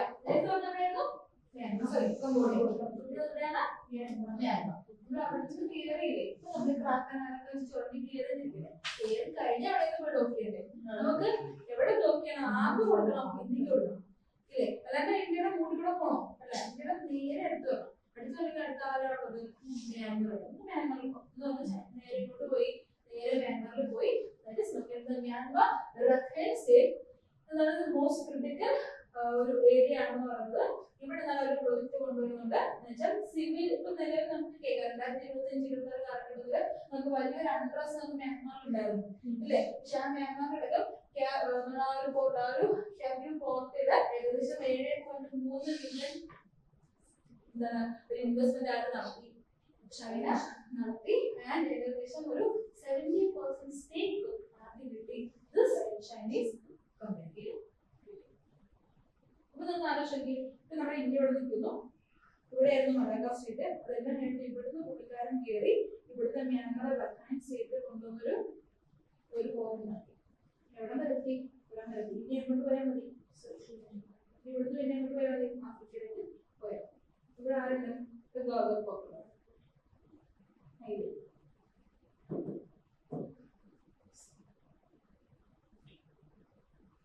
CNBC connection. The port is the terminus of China Myanmar. ഈ port എന്തിന്റെ പാർട്ടാണ് അവർ ചെയ്യുന്നത്, സ്ട്രിംഗ് ഓഫ് പോർട്ട്സിന്റെ പാർട്ടാണെന്നാണ് അവർ പറയുന്നത്. അല്ല, പകരം ചൈന മ്യാൻമാർ എക്കണോമിക് കോറിഡോറിന്റെ പാർട്ടാണ് ദിസ് Kyaukphyu port എന്ന് പറയുന്നത്. എവിടെയാണ്, Myanmar. Which includes oil and gas pipeline that already transfer energy directly to China. China process transport corridor ആണ് this port. And ഈ മ്യാൻമാറിന്റെ ക്യൂപ്പോ ആ റഖൈൻ സ്റ്റേറ്റിൽ മാത്രമല്ല അവർ പോർട്ട് ഉണ്ടാക്കിയത്. എവിടെയാണ്, Great Coco Island. Great Coco Island എന്തിന്റെ പറഞ്ഞാണ്, നമ്മുടെ മ്യാൻമാറിന്റെ ഭാഗത്ത് തന്നെയാണ് ഗ്രേറ്റ് കൊക്കോ ഐലൻഡ്. മ്യാൻമാർ ഈ ഭാഗത്താണ് അതിന്റെ ഏകദേശം ഈ ഭാഗത്തായിട്ട് അവരും കൊക്കോ ഐലൻഡ്. അവിടെ എന്താ ഒരു 2300 മീറ്റർ നീളമുള്ള റൺവേ ആണ് അവർ കൊണ്ടുപോകുന്നത്. ഇവിടെ പോർട്ട് അല്ല, എയർപോർട്ട്, റൺവേ ആണ് അവർ കൊണ്ടുപോകുന്നത്. ചൈന ഒരു കാര്യം നിങ്ങൾ അറിയിക്കുക, just 55 kilometres away from India. അപ്പൊ നമ്മൾ ഏതൊക്കെയാ പറഞ്ഞത്, റീം പോർട്ട് പറഞ്ഞു, ക്യോക്ഫ്യൂ പോർട്ട് പറഞ്ഞു, ഗ്രേറ്റ് കൊക്കോ ഐലൻഡ് പറഞ്ഞു. റീം പോർട്ട് എവിടെയായിരുന്നു, ആഫ്രിക്കയിൽ, കംബോഡിയ. ക്യോക്ഫ്യൂ എവിടെയായിരുന്നു, Myanmar. And this Coco Island എന്ത് ഭാഗത്താണ്, മ്യാൻമാറിന്റെ.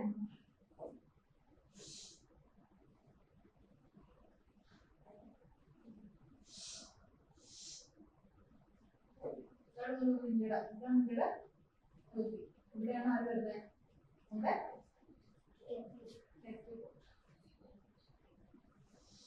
ഇതാണ് China economic, China Myanmar economic corridor. ഈ റെഡ് ലൈൻ ഇങ്ങനെ കൊണ്ട്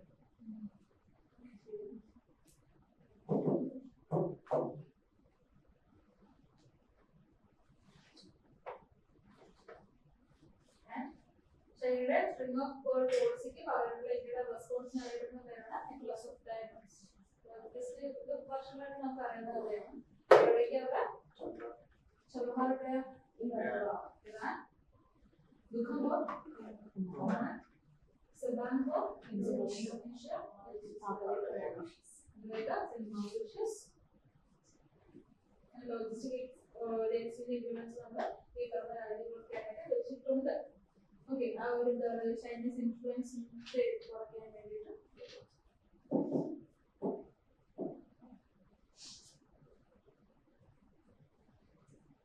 നമുക്കിനി അടുത്ത ഒരു ടോപ്പിക്കാണ് global copper race. Global copper raise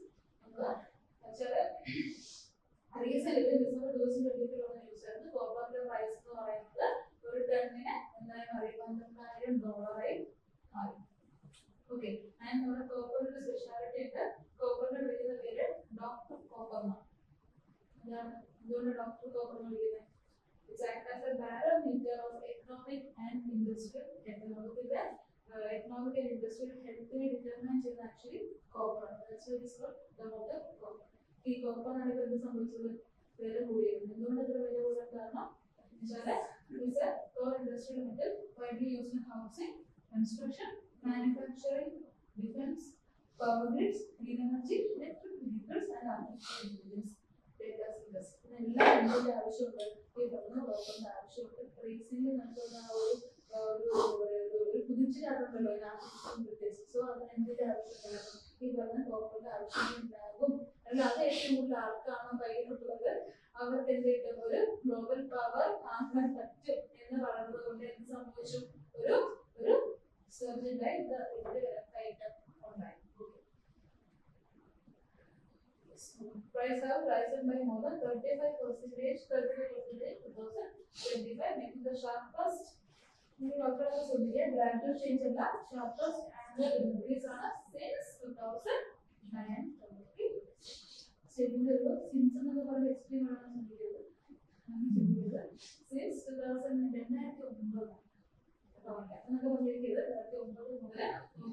sharp annual increase on price.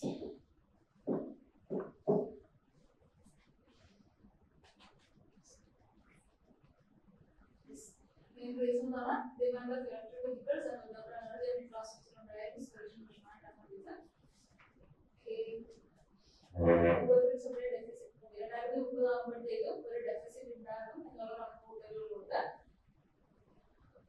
അപ്പൊ ഇന്ത്യ എന്ത് ചെയ്തു എന്നുള്ളതാണ് നമുക്കറിയാം. ഇന്ത്യയുടെ റെസ്പോൺസ് വെച്ചാല് ഇന്ത്യക്ക് പ്രധാന പ്രശ്നം വെച്ചാല് India's declining domestic copper production. ഇന്ത്യയുടെ ക്രിട്ടിക്കൽ മിനറൽസിന്റെ ലെവൽ നോക്കുമ്പോൾ നമുക്ക് കോപ്പർ മൈൻസ് ഉണ്ട് ഇല്ലെന്നല്ല, കോപ്പർ മൈൻസ് ഉണ്ട്. പക്ഷെ നമ്മുടെ പ്രൊഡക്ഷൻ വളരെ കുറവാണ്, വളരെ കുറവ്. അപ്പൊ നമുക്ക് എന്ത് വേണം? ഈ പറയുന്ന പോലെ ലെവൽ നോക്കണം. ഡൊമസ്റ്റിക് കോപ്പർ പ്രൊഡക്ഷൻ 2023-24 3.78 മില്യൺ ടണ്ണായിരുന്നു. എന്ന് വെച്ചാൽ 8% ലോവർ ദാൻ 2018-19. 2018-19 കാലഘട്ടത്തിൽ നമ്മൾ പ്രൊഡക്ഷൻ വെച്ച് നോക്കുമ്പോൾ 8% കുറഞ്ഞു എന്നുള്ളത് മനസ്സിലാക്കുക. അപ്പൊ നമുക്ക് അതിന് പകരം എന്ത് ചെയ്യണം? നമ്മുടെ നാട്ടിൽ എന്തോ ഒരു പ്രശ്നമുണ്ട്, അപ്പൊ നമ്മൾ ഓവർസീസിലേക്ക് തപ്പി പിടിച്ചു പോവുക എന്നുള്ളതാണ് നമ്മുടെ ഉദ്ദേശം. നേരത്തെ പറഞ്ഞു നാഷണൽ ക്രിട്ടിക്കൽ മിനറൽ മിഷൻ എന്താ പറഞ്ഞത്? ആദ്യം ഡൊമസ്റ്റിക് എക്സ്പ്ലോറേഷൻ നടത്തുക. ഡൊമസ്റ്റിക് എക്സ്പ്ലോറേഷൻ നടത്തുമ്പോൾ നമുക്ക് ഒരു കാര്യം മനസ്സിലായി, മുൻ വർഷങ്ങളെ അപേക്ഷിച്ച് നമുക്ക് എന്താണ് കിട്ടുന്നതിന്റെ അളവ് കുറവാണ്. അപ്പൊ നമ്മൾ രണ്ടാമത്തെ എന്തായിരുന്നു? ഓവർസീസ് ഇതാണ് സംഭവിച്ചത്.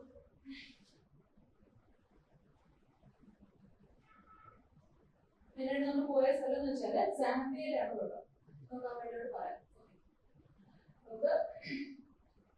കോപ്പറിനെ കുറിച്ച് പറയുന്നത് ഗ്ലോബൽ പ്രൊഡക്ഷൻ ഹബ് നോക്കുന്നത് പ്രധാനമായിട്ട് കോപ്പർ ഡിപ്പോസിറ്റ്സ് വരുന്നത് ലോകത്തിൽ വരുന്നത് പസഫിക് റിംഗ് ഓഫ് ഫയർ ആ ഒരു ക്ലിപ്പിലാണ് ഏറ്റവും കൂടുതൽ കോപ്പർ ഡിപ്പോസിറ്റ്സ് വരുന്നത്. Largest producer Chile is the global leader. ചൈനയാണോ?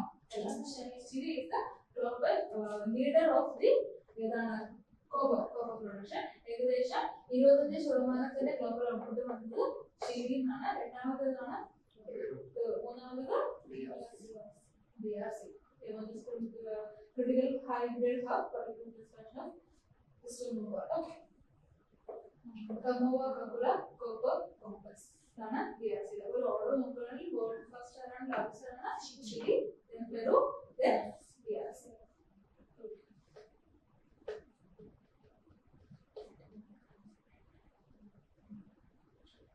ഇന്ത്യയുടെ അവസ്ഥ എന്താണ്? ഇന്ത്യ ഇപ്പൊ നിലവിൽ 96% എന്താണ് ഈ പറയുന്ന കോപ്പർ ഇമ്പോർട്ടില് ഡിപെൻഡന്റ് ആണ്. സോ നമ്മൾ എന്ത് ചെയ്തു? നമ്മൾ സാമ്പിയ നോക്കുക, സാമ്പിയ എടുത്ത് നോക്കുക, സാമ്പിയ നോക്കുക, സാമ്പിയുടെ വോട്ടിംഗ് കൺട്രീസ് എല്ലാം നോക്കുക. സാമ്പിയ ന്യൂസ് ഉണ്ടായിരുന്നു. സാമ്പിയ രണ്ട് രീതിയിലാണ് നമുക്ക് ഇന്ത്യയിലേക്ക് ഒരു കോപ്പർ ഇമ്പോർട്ട് നമ്മൾ ചെയ്യുന്നത്. ഈ കോപ്പർ ഒരു മൈൻ ഇമ്പോർട്ട് ചെയ്യുന്നത് ഒന്ന് പ്രൈവറ്റ് ഫീൽഡില്, വേറൊന്ന് പബ്ലിക് ഫീൽഡില്. പ്രൈവറ്റ് ഫീൽഡിൽ വേദാന്ത എന്ന് പറയുന്നൊരു കമ്പനിയാണ് സാമ്പിയയിൽ എക്സ്പ്ലോറേഷൻ നടത്തിയത്. ഇത് കോബാൾട്ടും 2024 സാമ്പിയ. നമുക്ക് ഇപ്പൊ അറിയേണ്ടത് ഇതാണ്. India Limited has secured exploration rights for എത്ര ഏക്കറാണ്? എത്ര സ്ഥലമാണ്? 9000 സ്ക്വയർ കിലോമീറ്റർ ബ്ലോക്ക് ഇൻ സാമ്പിയ.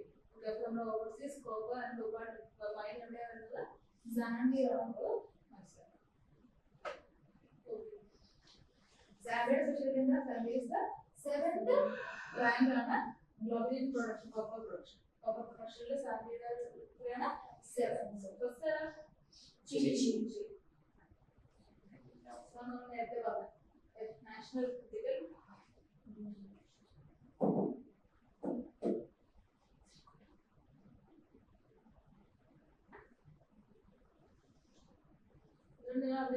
വേറൊരു പേരാണ് ലോബിദോ കോറിഡോർ. ലോബിദോ കോറിഡോർ എന്ന് പറയുന്നത് ഒരു റെയിൽവേ കണക്ടിവിറ്റി കോറിഡോർ ആണ്. Railways strategic railway transport infrastructure linking the mineral rich Democratic Republic of Congo and Zambia. Okay, Democratic Republic of Congo യും സാംബിയയും തമ്മിൽ കണക്ട് ചെയ്യുന്ന ഒരു റെയിൽ എന്താണെന്ന് പറയുന്നത് this ലോബിദോ കോറിഡോർ എന്ന് പറയുന്നത്. ഈ ലോബിദോ എന്ന് പറയുന്നത് അങ്ങോട്ടുള്ള ഒരു അറ്റ്ലാന്റിക് ഓഷനിലുള്ള പോർട്ടാണ്. അറ്റ്ലാന്റിക് ഓഷനിലുള്ള ഒരു പോർട്ടാണ്. ഓക്കെ, സാമ്പിയയുടെ ഓർഡേഴ്സ് ഏതൊക്കെയാ? DRC വരുന്നുണ്ട്, ടാൻസാനിയ വരുന്നുണ്ട്, മലാവി വരുന്നുണ്ട്, മൊസാംബിക് വരുന്നുണ്ട്, സിംബാബ്വെ, ബോട്സ്വാന, നമീബിയ, അംഗോള.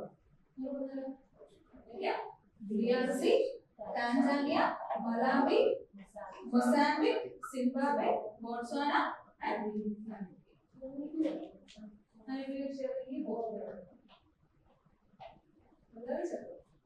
അതുകൊണ്ടാണ് ഇങ്ങനെ ബോർഡർ മാത്രമുള്ള ഫിഗറും ഒക്കെ എടുക്കുന്നത്. നമ്മൾ പെട്ടെന്ന് ഒന്ന് നവീകരിക്കാൻ കാണിച്ചു.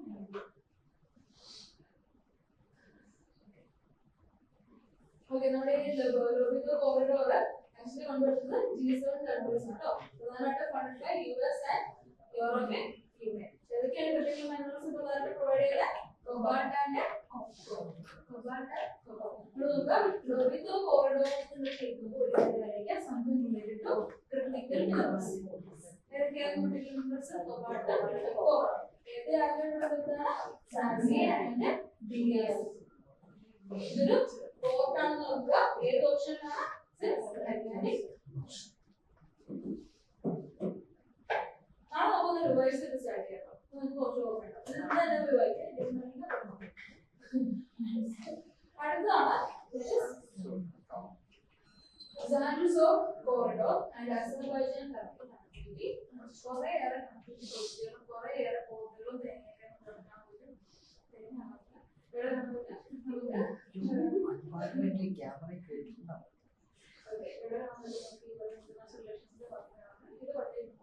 കുറച്ചധികം കാരണങ്ങൾ കൊണ്ട് ന്യൂസ് ഉണ്ടാകുന്നതാണ്. ഈ ഒരു കോറിഡോറിന്റെ വേറെ സ്പെഷ്യാലിറ്റി എന്തെങ്കിലും പറയുന്നത്? ഈ ഒരു കോറിഡോർ നമ്മൾ എവിടെയാണ് കണ്ടുള്ളത്?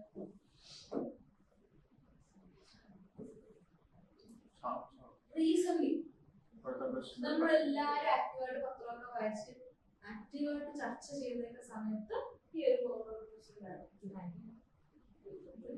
അതിന്റെ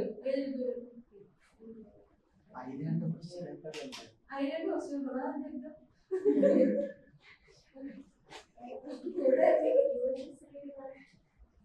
ഓപ്പറേഷൻ സിന്ധു എന്തായിരുന്നു? സിന്ധൂർ അല്ല, സിന്ധു എന്തായിരുന്നു ഓപ്പറേഷൻ സിന്ധു? അതെ, ഇറാനിലും ഇസ്രായേലിൽ നിന്നും ഒരു ഹ്യൂമാനിറ്റേറിയൻ സംഭവം നടത്തില്ല, ഓപ്പറേഷൻ നടത്തിണ്ടായിരുന്നില്ലേ യുദ്ധങ്ങളുടെ സമയത്ത്? അതായിരുന്നു ഓപ്പറേഷൻ സിന്ധു. അതില് ഇറാനിൽ നിന്ന് ആൾക്കാരെ ട്രാൻസ്പോർട്ട് ചെയ്തത് ത്രൂ ദിസ് കോറിഡോർ. ഓക്കെ, ഈ കോറിഡോർ വഴിയായിരുന്നു ആൾക്കാരെ ഇങ്ങോട്ട് കൊണ്ടുവന്ന് സേഫ് ആയിട്ട് എന്താണ് ഇന്ത്യയിലേക്ക് കൊണ്ടുവന്നത് ദിസ് കോറിഡോർ വഴിയാണ്. അതൊരു ന്യൂസ് ഡാറ്റേഴ്സ്. യെസ്, ഇപ്പൊ നമുക്ക് നേരിട്ട് അറിയേണ്ടത് അസർബൈജാൻ ടർക്കി അതെ ചെറിയൊരു ലൊക്കേഷൻ നോക്കിക്കുക. ഈ പറയുന്ന ഇതാണ് നമ്മുടെ സെൻട്രൽ കോറിഡോർ.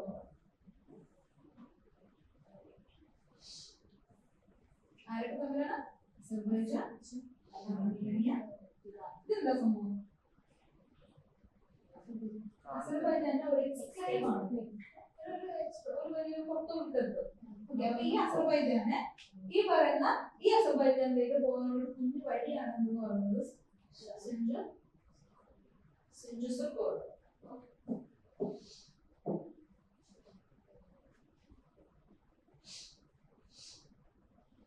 നമുക്ക് ഈ പറയുന്ന ആൾക്കാർ അസർബൈജാൻ, അർമേനിയ എന്ന് പറയുമ്പോൾ നമുക്ക് അറിയാൻ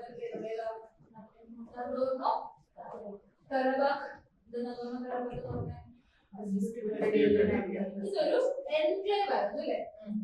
എൻക്ലേവ് ആയിരുന്നു. ഇത് ആരുടെ കയ്യിലാണ്? ഒരു കോണ്ടിന്യൂസ് റീജിയൻ ആണ്. In the South Caucasus, international recognised part of അസർബൈജാന്റെ പാർട്ടാണ്. അസർബൈജാന്റെ പാർട്ടാണെങ്കിൽ അവിടെ ഏറ്റവും കൂടുതൽ ഉണ്ടായിരുന്ന പോപ്പുലേഷൻ അർമേനിയൻസ് ആയിരുന്നു. ഓക്കെ, അങ്ങനെ ഇത് ഈ പറയുന്ന പോലെ ആ ഒരു റീജിയൻ അസർബൈജാന്റെ ആയ സമയത്ത് അർമേനിയയിലേക്ക് ആൾക്കാർക്ക് വരണമല്ലോ. അങ്ങനെ അർമേനിയക്കാര് തിരിച്ച് ഫ്ലഡ് ബാക്ക് നടത്തിയത് ആ ഒരു കോറിഡോറിനെ കുറിച്ച് അറിയാൻ വേണ്ടി അത് ഈ കോറിഡോർ അല്ല, നമ്മുടെ സെൻട്രൽ കോറിഡോർ അല്ല, ഇതാണ് ലക്ഷ്യൻ കോറിഡോർ. മൂന്ന് കാര്യമൊക്കെ അസർബൈജാൻ, അർമേനിയ, ഇവിടെ ഉണ്ടായിരുന്ന പോപ്പുലേഷൻ ആയിരുന്നു അർമേനിയൻ പോപ്പുലേഷൻ ആയിരുന്നു. പക്ഷെ ഒരു അറ്റാക്ക് വഴി ആര് കൈക്കലാക്കിയത്? അസർബൈജാൻ കൈക്കലാക്കി. അസർബൈജാനെ സഹായിച്ച ആരൊക്കെയാണ്? പാകിസ്ഥാന്. That's why Azerbaijan is pro Pakistan. Pro Pakistan സൈന്യമല്ല, അതുകൊണ്ടാണ്. ഓക്കെ, നമ്മളെ ആരെ സഹായിച്ചു? അർമേനിയെ സഹായിച്ചു. കിട്ടി. ഞാൻ ഇവരെന്ത് ചെയ്തു? തിരിച്ച് ഫ്ലഡ് ബാക്ക് ചെയ്ത് കോറിഡോർ കോഡ് ലക്ഷ്യൻ കോറിഡോർ. ലക്ഷ്യൻ ഈ ഒരു റീജിയൻ കംപ്ലീറ്റ് ആയിട്ട് ന്യൂസ് കിടക്കുന്നു. ഞാൻ വീണ്ടും ഒന്നുകൂടെ നിങ്ങൾ ഓർമ്മിപ്പിച്ചതേ ഉള്ളൂ. ഈ ഒരു ഏരിയയെ ലക്ഷദ്വീപ് ഈ വർഷം ന്യൂസ് അറിയില്ല, പക്ഷെ ഞാൻ ഓർമ്മിപ്പിച്ചു. കോറിഡോർ കോഡ് ലക്ഷ്യൻ കോറിഡോർ ബിറ്റ്വീൻ ആരാണ്? Azerbaijan and Armenia.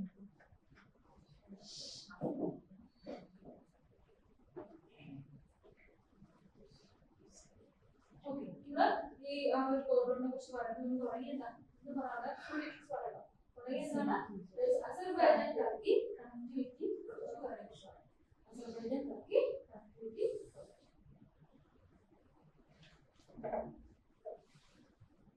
Azerbaijan Turkey connectivity project എന്ന് പറഞ്ഞാൽ പ്രധാനമായിട്ടും രണ്ട് ഇനിഷ്യേറ്റീവ് ആണ്. പ്രധാനമായിട്ടും 2 ഇനിഷ്യേറ്റീവ് ഉണ്ട്. Slowly rename trip. പണ്ട് ഈ ട്രിപ്പിനെ അറിയപ്പെടുന്ന പേരായിരുന്നു സാൻജുസർ. ഫിഗർ ഒന്ന് കാണിക്കണോ? ലിസ്റ്റ് ഒന്ന് ഫിഗർ മൈൻഡിലേക്ക് വെച്ചിട്ടുണ്ടോ? ഇവിടെ അറിയുന്നുണ്ട് അസർബൈജാൻ, ഇറാൻ, ടർക്കി, അർമേനിയ.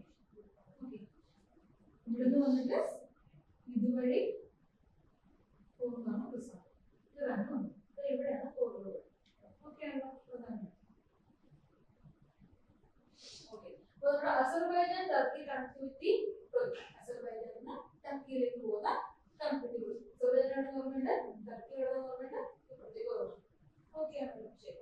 ഇത് പ്രധാനമായിട്ടും 2 ഇനിഷ്യേറ്റീവ്സ് ഉണ്ട്. First one is DRIP, formerly known as Zengezur Corridor, and the Operational Middle Corridor.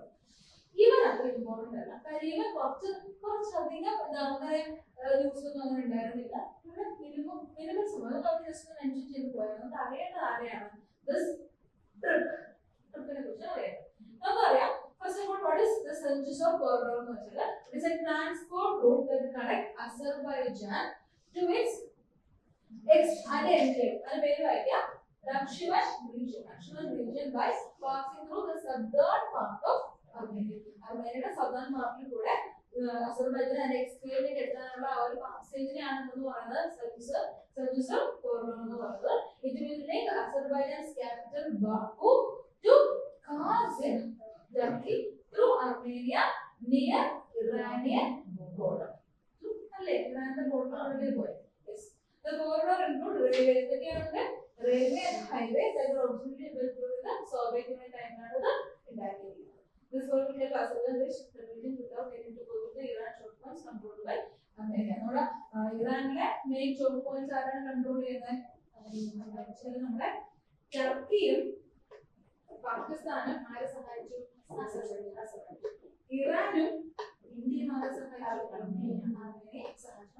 ഇറാനിലെ ചോക്ക് പോയിന്റ്സിനെ കൺട്രോൾ ചെയ്യാൻ കുറച്ചധികം ആർക്കുണ്ട്, അത് കുറച്ചധികം അവിടെ ഇൻഫ്ലുവൻസ് കൂടുതലുണ്ട്. അർമേനിയക്ക് ഇൻഫ്ലുവൻസ് ഉണ്ട്. സോ എന്താണ് നമുക്ക് അസർബൈജാൻ എന്ത് ചെയ്യാൻ പറ്റില്ല? ഈ അർമേനിയൻ ഇൻഫ്ലുവൻസ് ഉള്ള ഇറാനിയൻ റീജിയനിൽ കൂടെ എന്ത് ചെയ്യാൻ പറ്റില്ല?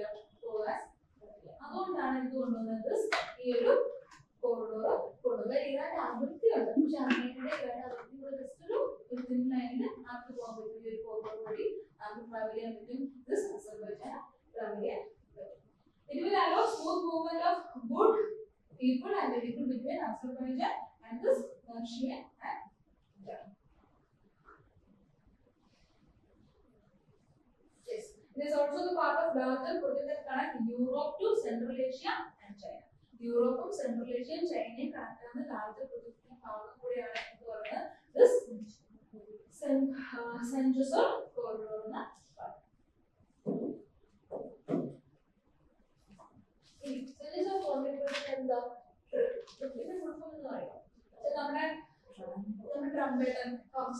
എനിക്കിപ്പോ പീസ് പൈസ കിട്ടും, എനിക്കാണ് അതിന്റെ എല്ലാ അവകാശം എന്ന് പറഞ്ഞൊരു ടൈം ഉണ്ടായിരുന്നില്ല. അതിനകത്ത് പുള്ളി പറഞ്ഞ ഒരു കാരണം ഇതായിരുന്നു. എന്താ വെച്ചാൽ അടിയിട്ട് കിടന്ന സ്ഥലങ്ങളിലെ ആൾക്കാർക്ക് പരസ്പരം ട്രാവൽ ചെയ്യാൻ വേണ്ടി ഞാൻ കുറെ അധികം സംസാരിച്ചാണ്. ഒന്ന് ആലോചിക്കുക, അർമേനിയയുടെ കൺട്രോളുള്ള അല്ലെങ്കിൽ അർമേനിയക്ക് ഇൻഫ്ലുവൻസ് ഉള്ള ഇറാനിയൻ ചോക്ക് പോയിന്റ്സ് ഉപയോഗിക്കാൻ പറ്റില്ല, പക്ഷെ അർമേനിയയുടെ ഇറാന്റെ നടുക്കൂടെ പോകാൻ പറ്റും. അപ്പൊ ചെറിയ ചെറിയ കാര്യമാണോ? കാര്യമില്ല. അപ്പൊ ഞാൻ എന്താണ് ഞാൻ ഭയങ്കര വ്യക്തിയാണെന്ന് ആര് പറഞ്ഞു?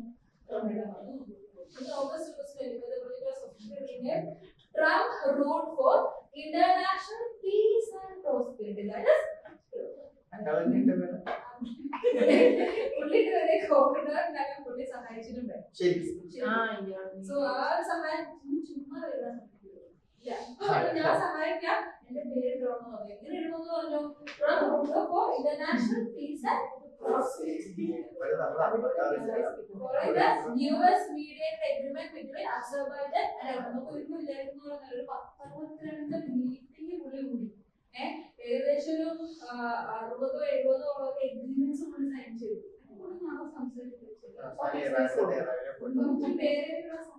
അവസാനം ഇറാന്റെ നേതാവിനെ വെടിവെച്ച് കൊല്ലും.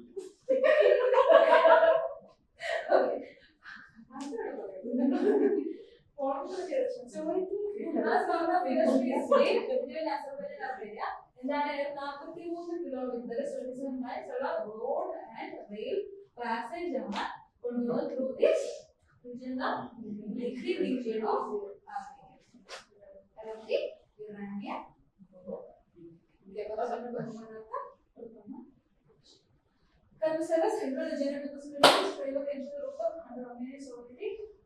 ഇത് കൊടുത്തില്ലേ Kothamangalam prize, duplicate peace prize ഒന്ന് ഫോട്ടോ കിട്ടണ്ടേ? Kunnamkulam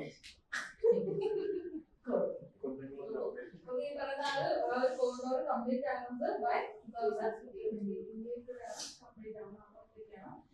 And initial plans is $400 million sourced by US by 2025. $100 million also.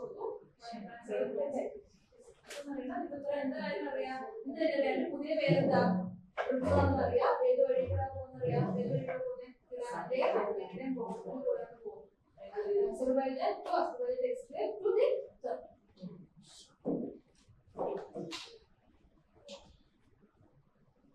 ഇതിനകത്ത് ഇന്ത്യക്ക് പ്രശ്നം അതാണ് ഇന്ത്യയുടെ strategy to international north south transport.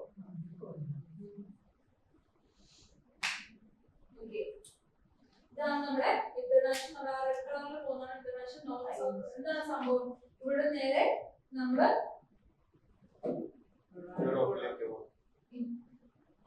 India നമ്മൾ എങ്ങോട്ട് പോകുന്നു? യൂറോപ്പിലേക്ക് പോകുന്നു. പോകുന്ന വഴി എന്താ? നേരെ ചബഹാർ പോർട്ടിൽ എത്തുന്നു, ഇറാൻ വഴി കയറുന്നു, അർമേനിയയിലേക്ക് എത്തുന്നു, സെൻട്രൽ ഏഷ്യ ഇന്ത്യയിൽ സ്റ്റാർട്ട് ചെയ്തു. ചബഹാർ പോർട്ട്, ചബഹാർ പോർട്ടിൽ നിന്ന് ത്രൂ റോഡ് വഴി നമ്മൾ എവിടെ കയറുന്നു? ഇറാന്റെ പ്രൊവിൻസിൽ കയറിയിട്ട് അവിടെ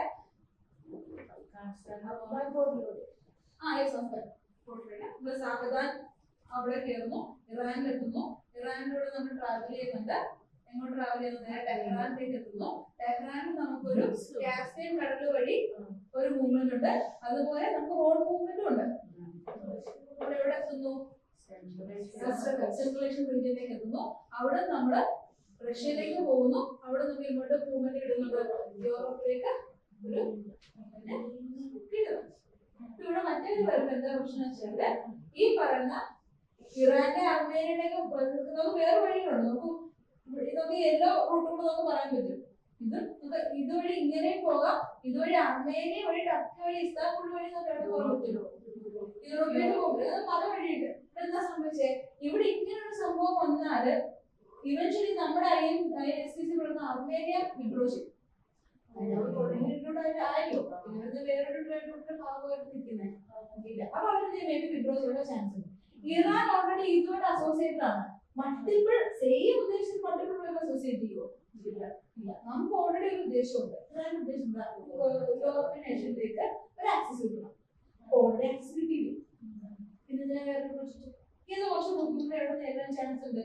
ഇന്ത്യ നേരിടാനുള്ള ഒരു ചാൻസ് ഉണ്ട്. INSTC കോറിഡോർ പോയിന്റ്സ് എല്ലാ പോർഷൻസും മാപ്പ് നന്നായിട്ട് പഠിക്കാം. ഞാൻ ഇത് കാണിച്ചതിന്റെ റീസൺ INSTC യൂസ് ചെയ്യുന്നത്.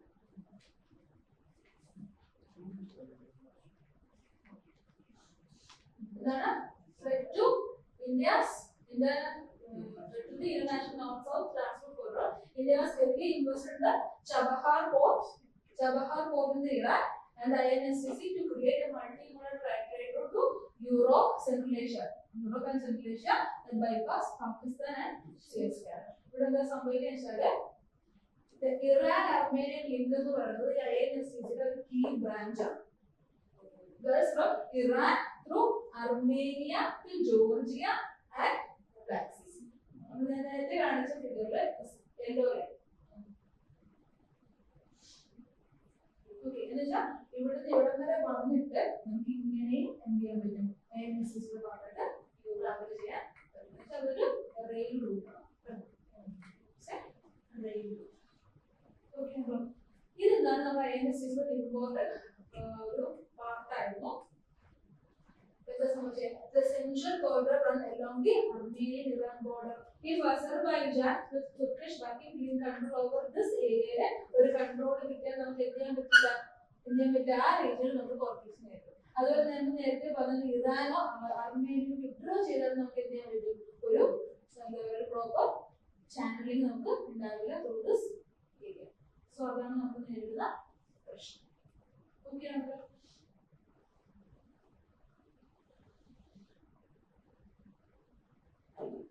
അടുത്തൊരു പ്രശ്നം എന്ന് പറയുന്നത് the three brothers Arabs. എന്നുവെച്ചാൽ ആരൊക്കെയാണ് three brothers? Turkey, Azerbaijan and Pakistan. Okay, please wait.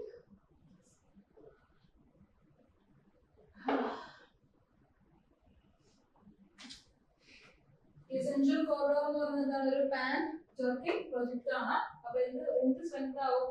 Turkey, Azerbaijan, Pakistan axis strength ആവും. നമ്മൾ എന്തിനാ ഈ വഴി പോകുന്നത്? പാകിസ്ഥാനെ ബൈപാസ് ചെയ്യാൻ വേണ്ടി. ഏത് വഴിയാണ് പോകണ്ടേ? ഇവരുടെ വീടിന് മുന്നിൽ പോകണ്ടേ? ഇവരുടെ കൂട്ടുകൂടെ എന്താ സംഭവിക്കുക? നല്ല വഴിയില്ലേ? ആ പ്രൊജക്ട് പ്രോബ്ലം നടത്താൻ പറ്റും. അതാണ് മെയിൻ. സോ നമ്മൾ എന്ത് ചെയ്യും? ഈ ഒരു പ്രൊജക്ടിനെ നമ്മൾ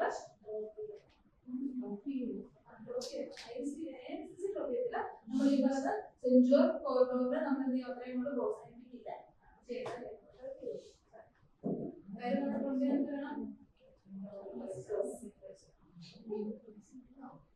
കമ്പാരിസൺ ടേബിൾ കൊടുത്തിട്ട് ജസ്റ്റ് നോക്കുക കേട്ടോ. ഫുഡ് എന്താ, INSTC എന്താ, റൂട്ടുകൾ ഏതൊക്കെയാണ്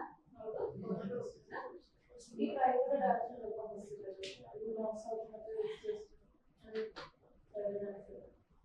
ചാൻസ് ഉണ്ടോ? മറ്റു ഒന്ന് വർദ്ധിക്കുന്ന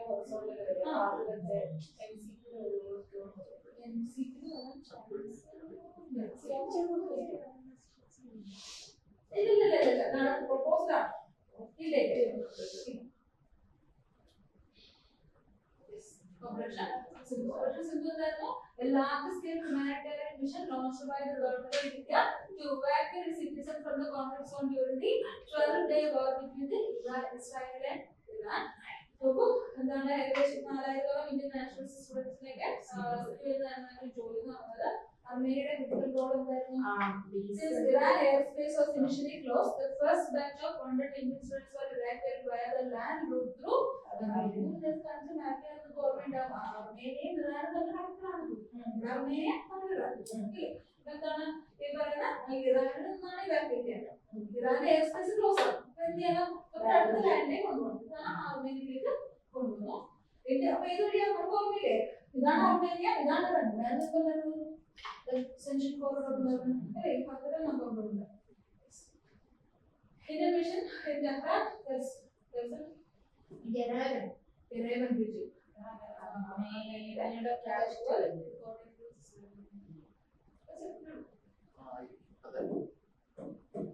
ഈ ഇന്ത്യക്ക് ആകെ ഒരു എയർബേസ് ഇല്ല വെളിയിൽ, ഒരു 400 ഇതായിരുന്നു.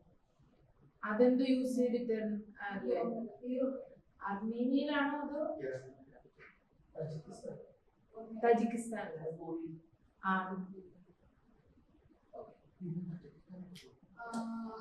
നമ്മൾ നേരത്തെ പറഞ്ഞിരുന്നു അർമേനിയയിൽ നിന്ന് ഇറാനിലേക്ക് കൊണ്ടുവന്നൊരു ഇവിടെ യൂസ് ചെയ്ത ബോർഡർ എന്ന് പറയുന്നത് നോർത്ത് ബോർഡർ ആണ്.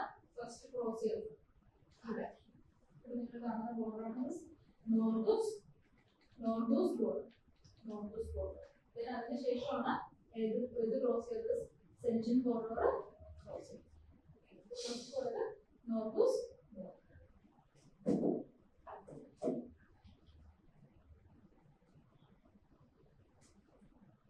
Operation Sindhu in Israel. ഇസ്രായേലിൽ ഓപ്പറേഷൻ സിന്ധു നടത്തിയ സമയത്ത് പ്രധാനമായിട്ടും പോയത് ഏത് കോറിഡോറാണെന്ന് വെച്ചാൽ ഏത് നമ്മൾ നേരത്തെ പറഞ്ഞ അർമേനിയൻ ഇറാനിൽ നിന്നും ഇവാക്യുവേഷൻ ആകും. സെയിം ടൈം ഇസ്രായേലിൽ നിന്നും ഇവാക്യുവേഷൻ ആകും. ഇല്ലേ? അപ്പോ അർമേനിയയിൽ നിന്ന് അല്ലെങ്കിൽ ഇറാനിൽ നിന്ന് ഇവാക്യുവേഷൻ ആകുന്നതാണ് നമ്മുടെ സെൻഷ്യൻ കോറിഡോർ വഴിയും നമ്മൾ നേരത്തെ പറഞ്ഞ കോറിഡോർ വഴിയും. And നമുക്ക് ഇസ്രായേലിലെ അത് നോക്കട്ടെ. ഇസ്രായേലിൽ നിന്ന് ഇവാക്യുവേഷൻ ആകുന്ന ഓപ്പറേഷൻ എന്ന് വിളിച്ചത് ഓപ്പറേഷൻ സിന്ധു എന്നാണ് വിളിച്ചത്. അവിടെ ഒരു ക്രിട്ടിക്കൽ പോയിന്റ് ആയിട്ട് ആക്കിയത് critical note for the evacuation of Indian national food ഈ ഭാഗത്ത് വരും. ഇത് ഈജിപ്ത് അല്ലേ? ഇസ്രായേലിൽ നിന്ന് നമ്മൾ തബാ പോർട്ട് ഈജിപ്ത് വഴിയിട്ടാണ് ആരെ ബന്ധത് ഈ തബാ പോർട്ട് എന്ന് പറഞ്ഞാൽ അവിടെ ഏതാണ്? Gulf of Aqaba. Gulf of അക്കാബയിലാണ് നമ്മളുള്ളത് ഈ തബാ പോർട്ട്. തബാ പോർട്ട് 4 രാജ്യങ്ങളുടെ ട്രൈജൻഷനിലാണ് വരുന്നത്. ഈജിപ്ത്, ഇസ്രായേൽ, ജോർദാൻ, ഏത് ഗൾഫ് ഓഫ് അക്കാബ. അപ്പോൾ ഈജിപ്തിലാണ് ഈജിപ്തും അല്ല ഇസ്രായേലും എല്ലാവരും ഇസ്രായേലിന്റെ ഈജിപ്തിന്റെ ഒരു ബോർഡർ ഏരിയ. ഈ ഈജിപ്തിന്റെ വേറെ ഏതെങ്കിലും ബോർഡർ ഉണ്ടോ? ഈജിപ്തിന്റെ വേറെ ഏതെങ്കിലും ഇസ്രായേൽ കണക്ട് ആവുന്ന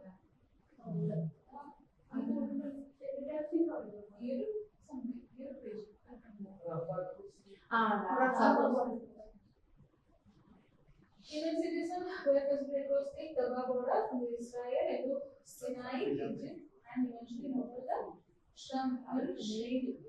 അവിടെയാണ് ഷർം എൽ ഷെയ്ഖ് എന്നാണ് സംഭവിച്ചത്. ഈ പറഞ്ഞ തബാ ക്രോസിംഗ് തബാ റീജിയൻ നോക്കിയില്ലേ? Okay.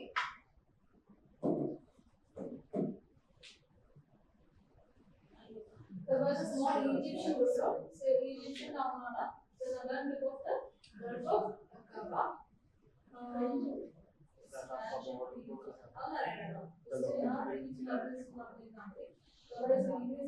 Borders of 4 countries: Egypt, Israel, Jordan, and Saudi Arabia. Ma'am, Rafael, Philadelphia corridor അല്ലേ?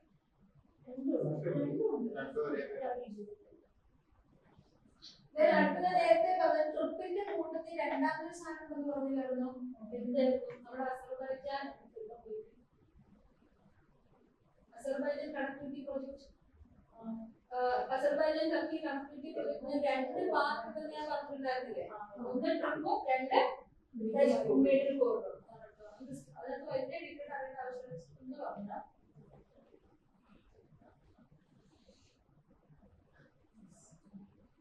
This is known as the middle corridor.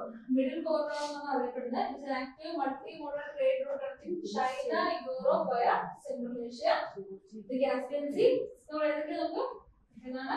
China to Europe. ഏത് വഴിയാണ്? Central Asia, Caspian Sea, South Caucasus, Russia bypass ചെയ്യുന്നുണ്ട്. ചൈനയ്ക്ക് central Asian റീജിയനിലേക്ക് പോകാനുള്ള ഒരു പാത്താണ് എന്ന് പറയുന്നത് middle corridor എന്ന് പറയുന്നത്. ഓക്കെ, അപ്പൊ ഒരു കാര്യം മനസ്സിലായി. ആ പറയുന്ന പ്രൊജക്റ്റിൽ ആർക്കും ഇൻവോൾവ്മെന്റ് ഉണ്ട്? ചൈനയും യുഎസും അറൗണ്ട്ലി ഒരുമിച്ചിട്ടുണ്ട്. ഒരാള് ട്രിപ്പിനകത്ത് ഇൻവോൾവ് ചെയ്യുന്നു, ഇൻവെസ്റ്റ് ചെയ്യുന്നു, ചൈന ഇൻവെസ്റ്റ് ചെയ്യുന്നുണ്ട്. ഇതത്ര ഇമ്പോർട്ടൻ്റ് ഉള്ള കാര്യം ഇപ്പോ ആക്റ്റീവ് ആകുന്നതേ ഉള്ളൂ, നടക്കുന്നതേ ഉള്ളൂ. പ്രപ്പോസ് 2026 ജസ്റ്റ് ഒരു എന്താ പറയുക ലാംഗ്വേജ് ഡയലോഗ് ബിറ്റ്വീൻ ഉണ്ടായിരുന്നു. പിന്നെ ന്യൂസ് ഉണ്ടായിരുന്ന ആളാണ് കുർദിസ്ഥാൻ.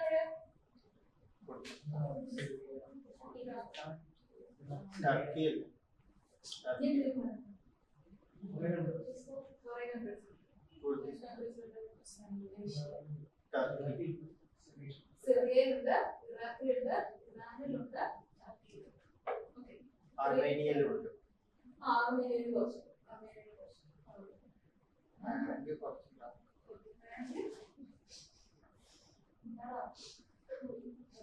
പ്രധാനമായിട്ട് ന്യൂസിലുള്ളത് കുർദിസ്ഥാൻ വർക്കേഴ്സ് പാർട്ടി.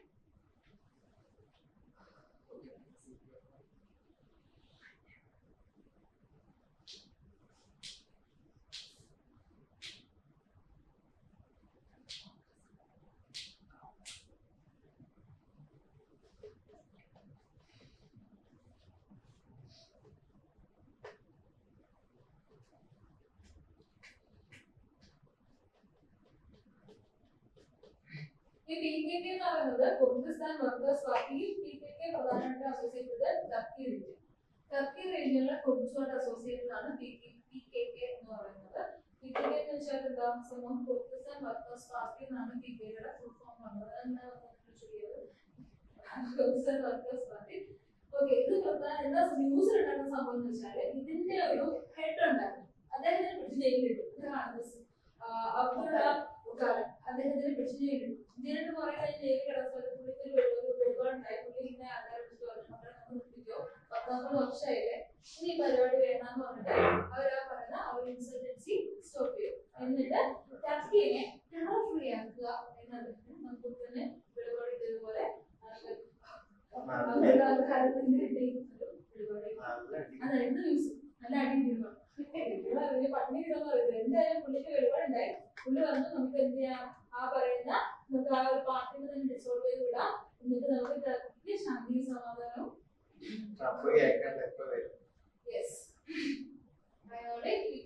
ഒരു 2026 തുടക്കത്തിലൊക്കെ ഈ സ്ഥലത്തിന്റെ പേര് ജസ്റ്റ് ഒന്ന് നോക്കിയിരിക്കുക. സാബ് മദീന ഹക്രൂക്ക് എന്നൊക്കെ പറയുന്നത് എന്താണ്? ടർക്കിയുള്ള പ്രദേശങ്ങളാണ്.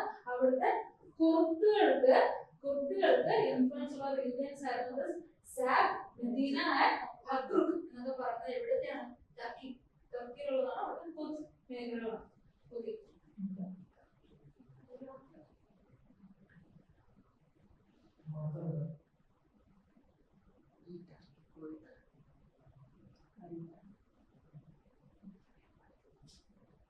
അവിടെ ഒരു പ്രശ്നമുള്ള പ്രദേശമാണ്. പക്ഷെ കുറെ എക്സ്ട്രീംസ് തോട്ട്സ് ഉള്ള ആൾക്കാരാണ്. ഈ ഒരു മാപ്പ് വെച്ച് നോക്കിക്കോട്ടെ. ഈ ഒരു കുർദുകളുടെ ഒരു വലിപ്പം ഏതൊക്കെ രാജ്യങ്ങളിൽ ഉണ്ട് എന്ന് അറിയാൻ വേണ്ടി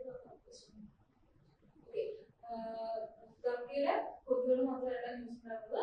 സിറിയൻ കുർദുകളുണ്ട്. സിറിയൻ കുർദിസ്ഥാൻ ആ ഒരു റീജിയൻ ആണ് റോജാവ എന്ന് പറയുന്ന റീജിയൻ ആണ്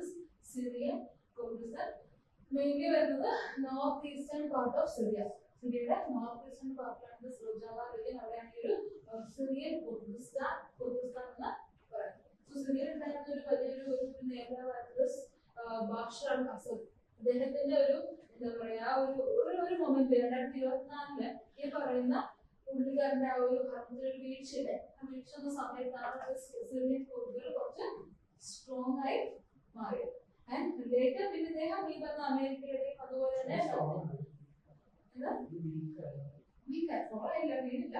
പക്ഷെ ലേറ്റർ ഇവർ എന്ത് ചെയ്തു 2025 ശേഷം ഈ പറയുന്ന 26 കാലത്ത് ഈ പറഞ്ഞ ബാഷർ അൽ അസദ് പിന്നെ സ്ട്രോങ് ആയി വന്നെങ്കിൽ എന്ത് സംഭവിച്ചു?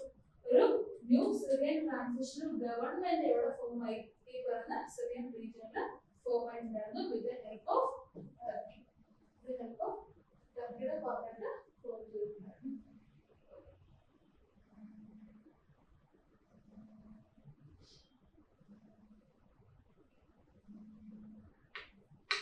അമേരിക്ക ആ സമയത്ത് സഹായിച്ചത്, റഷ്യ സഹായിച്ചിട്ടുണ്ട്. റഷ്യയാണ് തുടക്കത്തിലുണ്ടായിരുന്നത്. ഈ ഒരു റീ എൻട്രിക്ക് സഹായിച്ചത് അമേരിക്കയാണ്.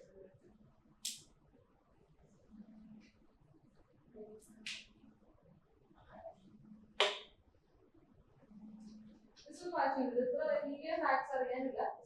ഈ ഒരു ക്വസ്റ്റ്യനോട് വായിക്കാം കേട്ടോ. പ്ലേസസ്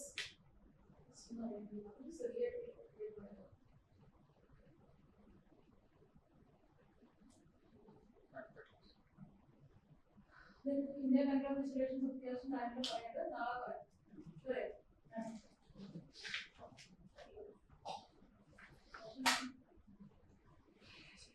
പിന്നെ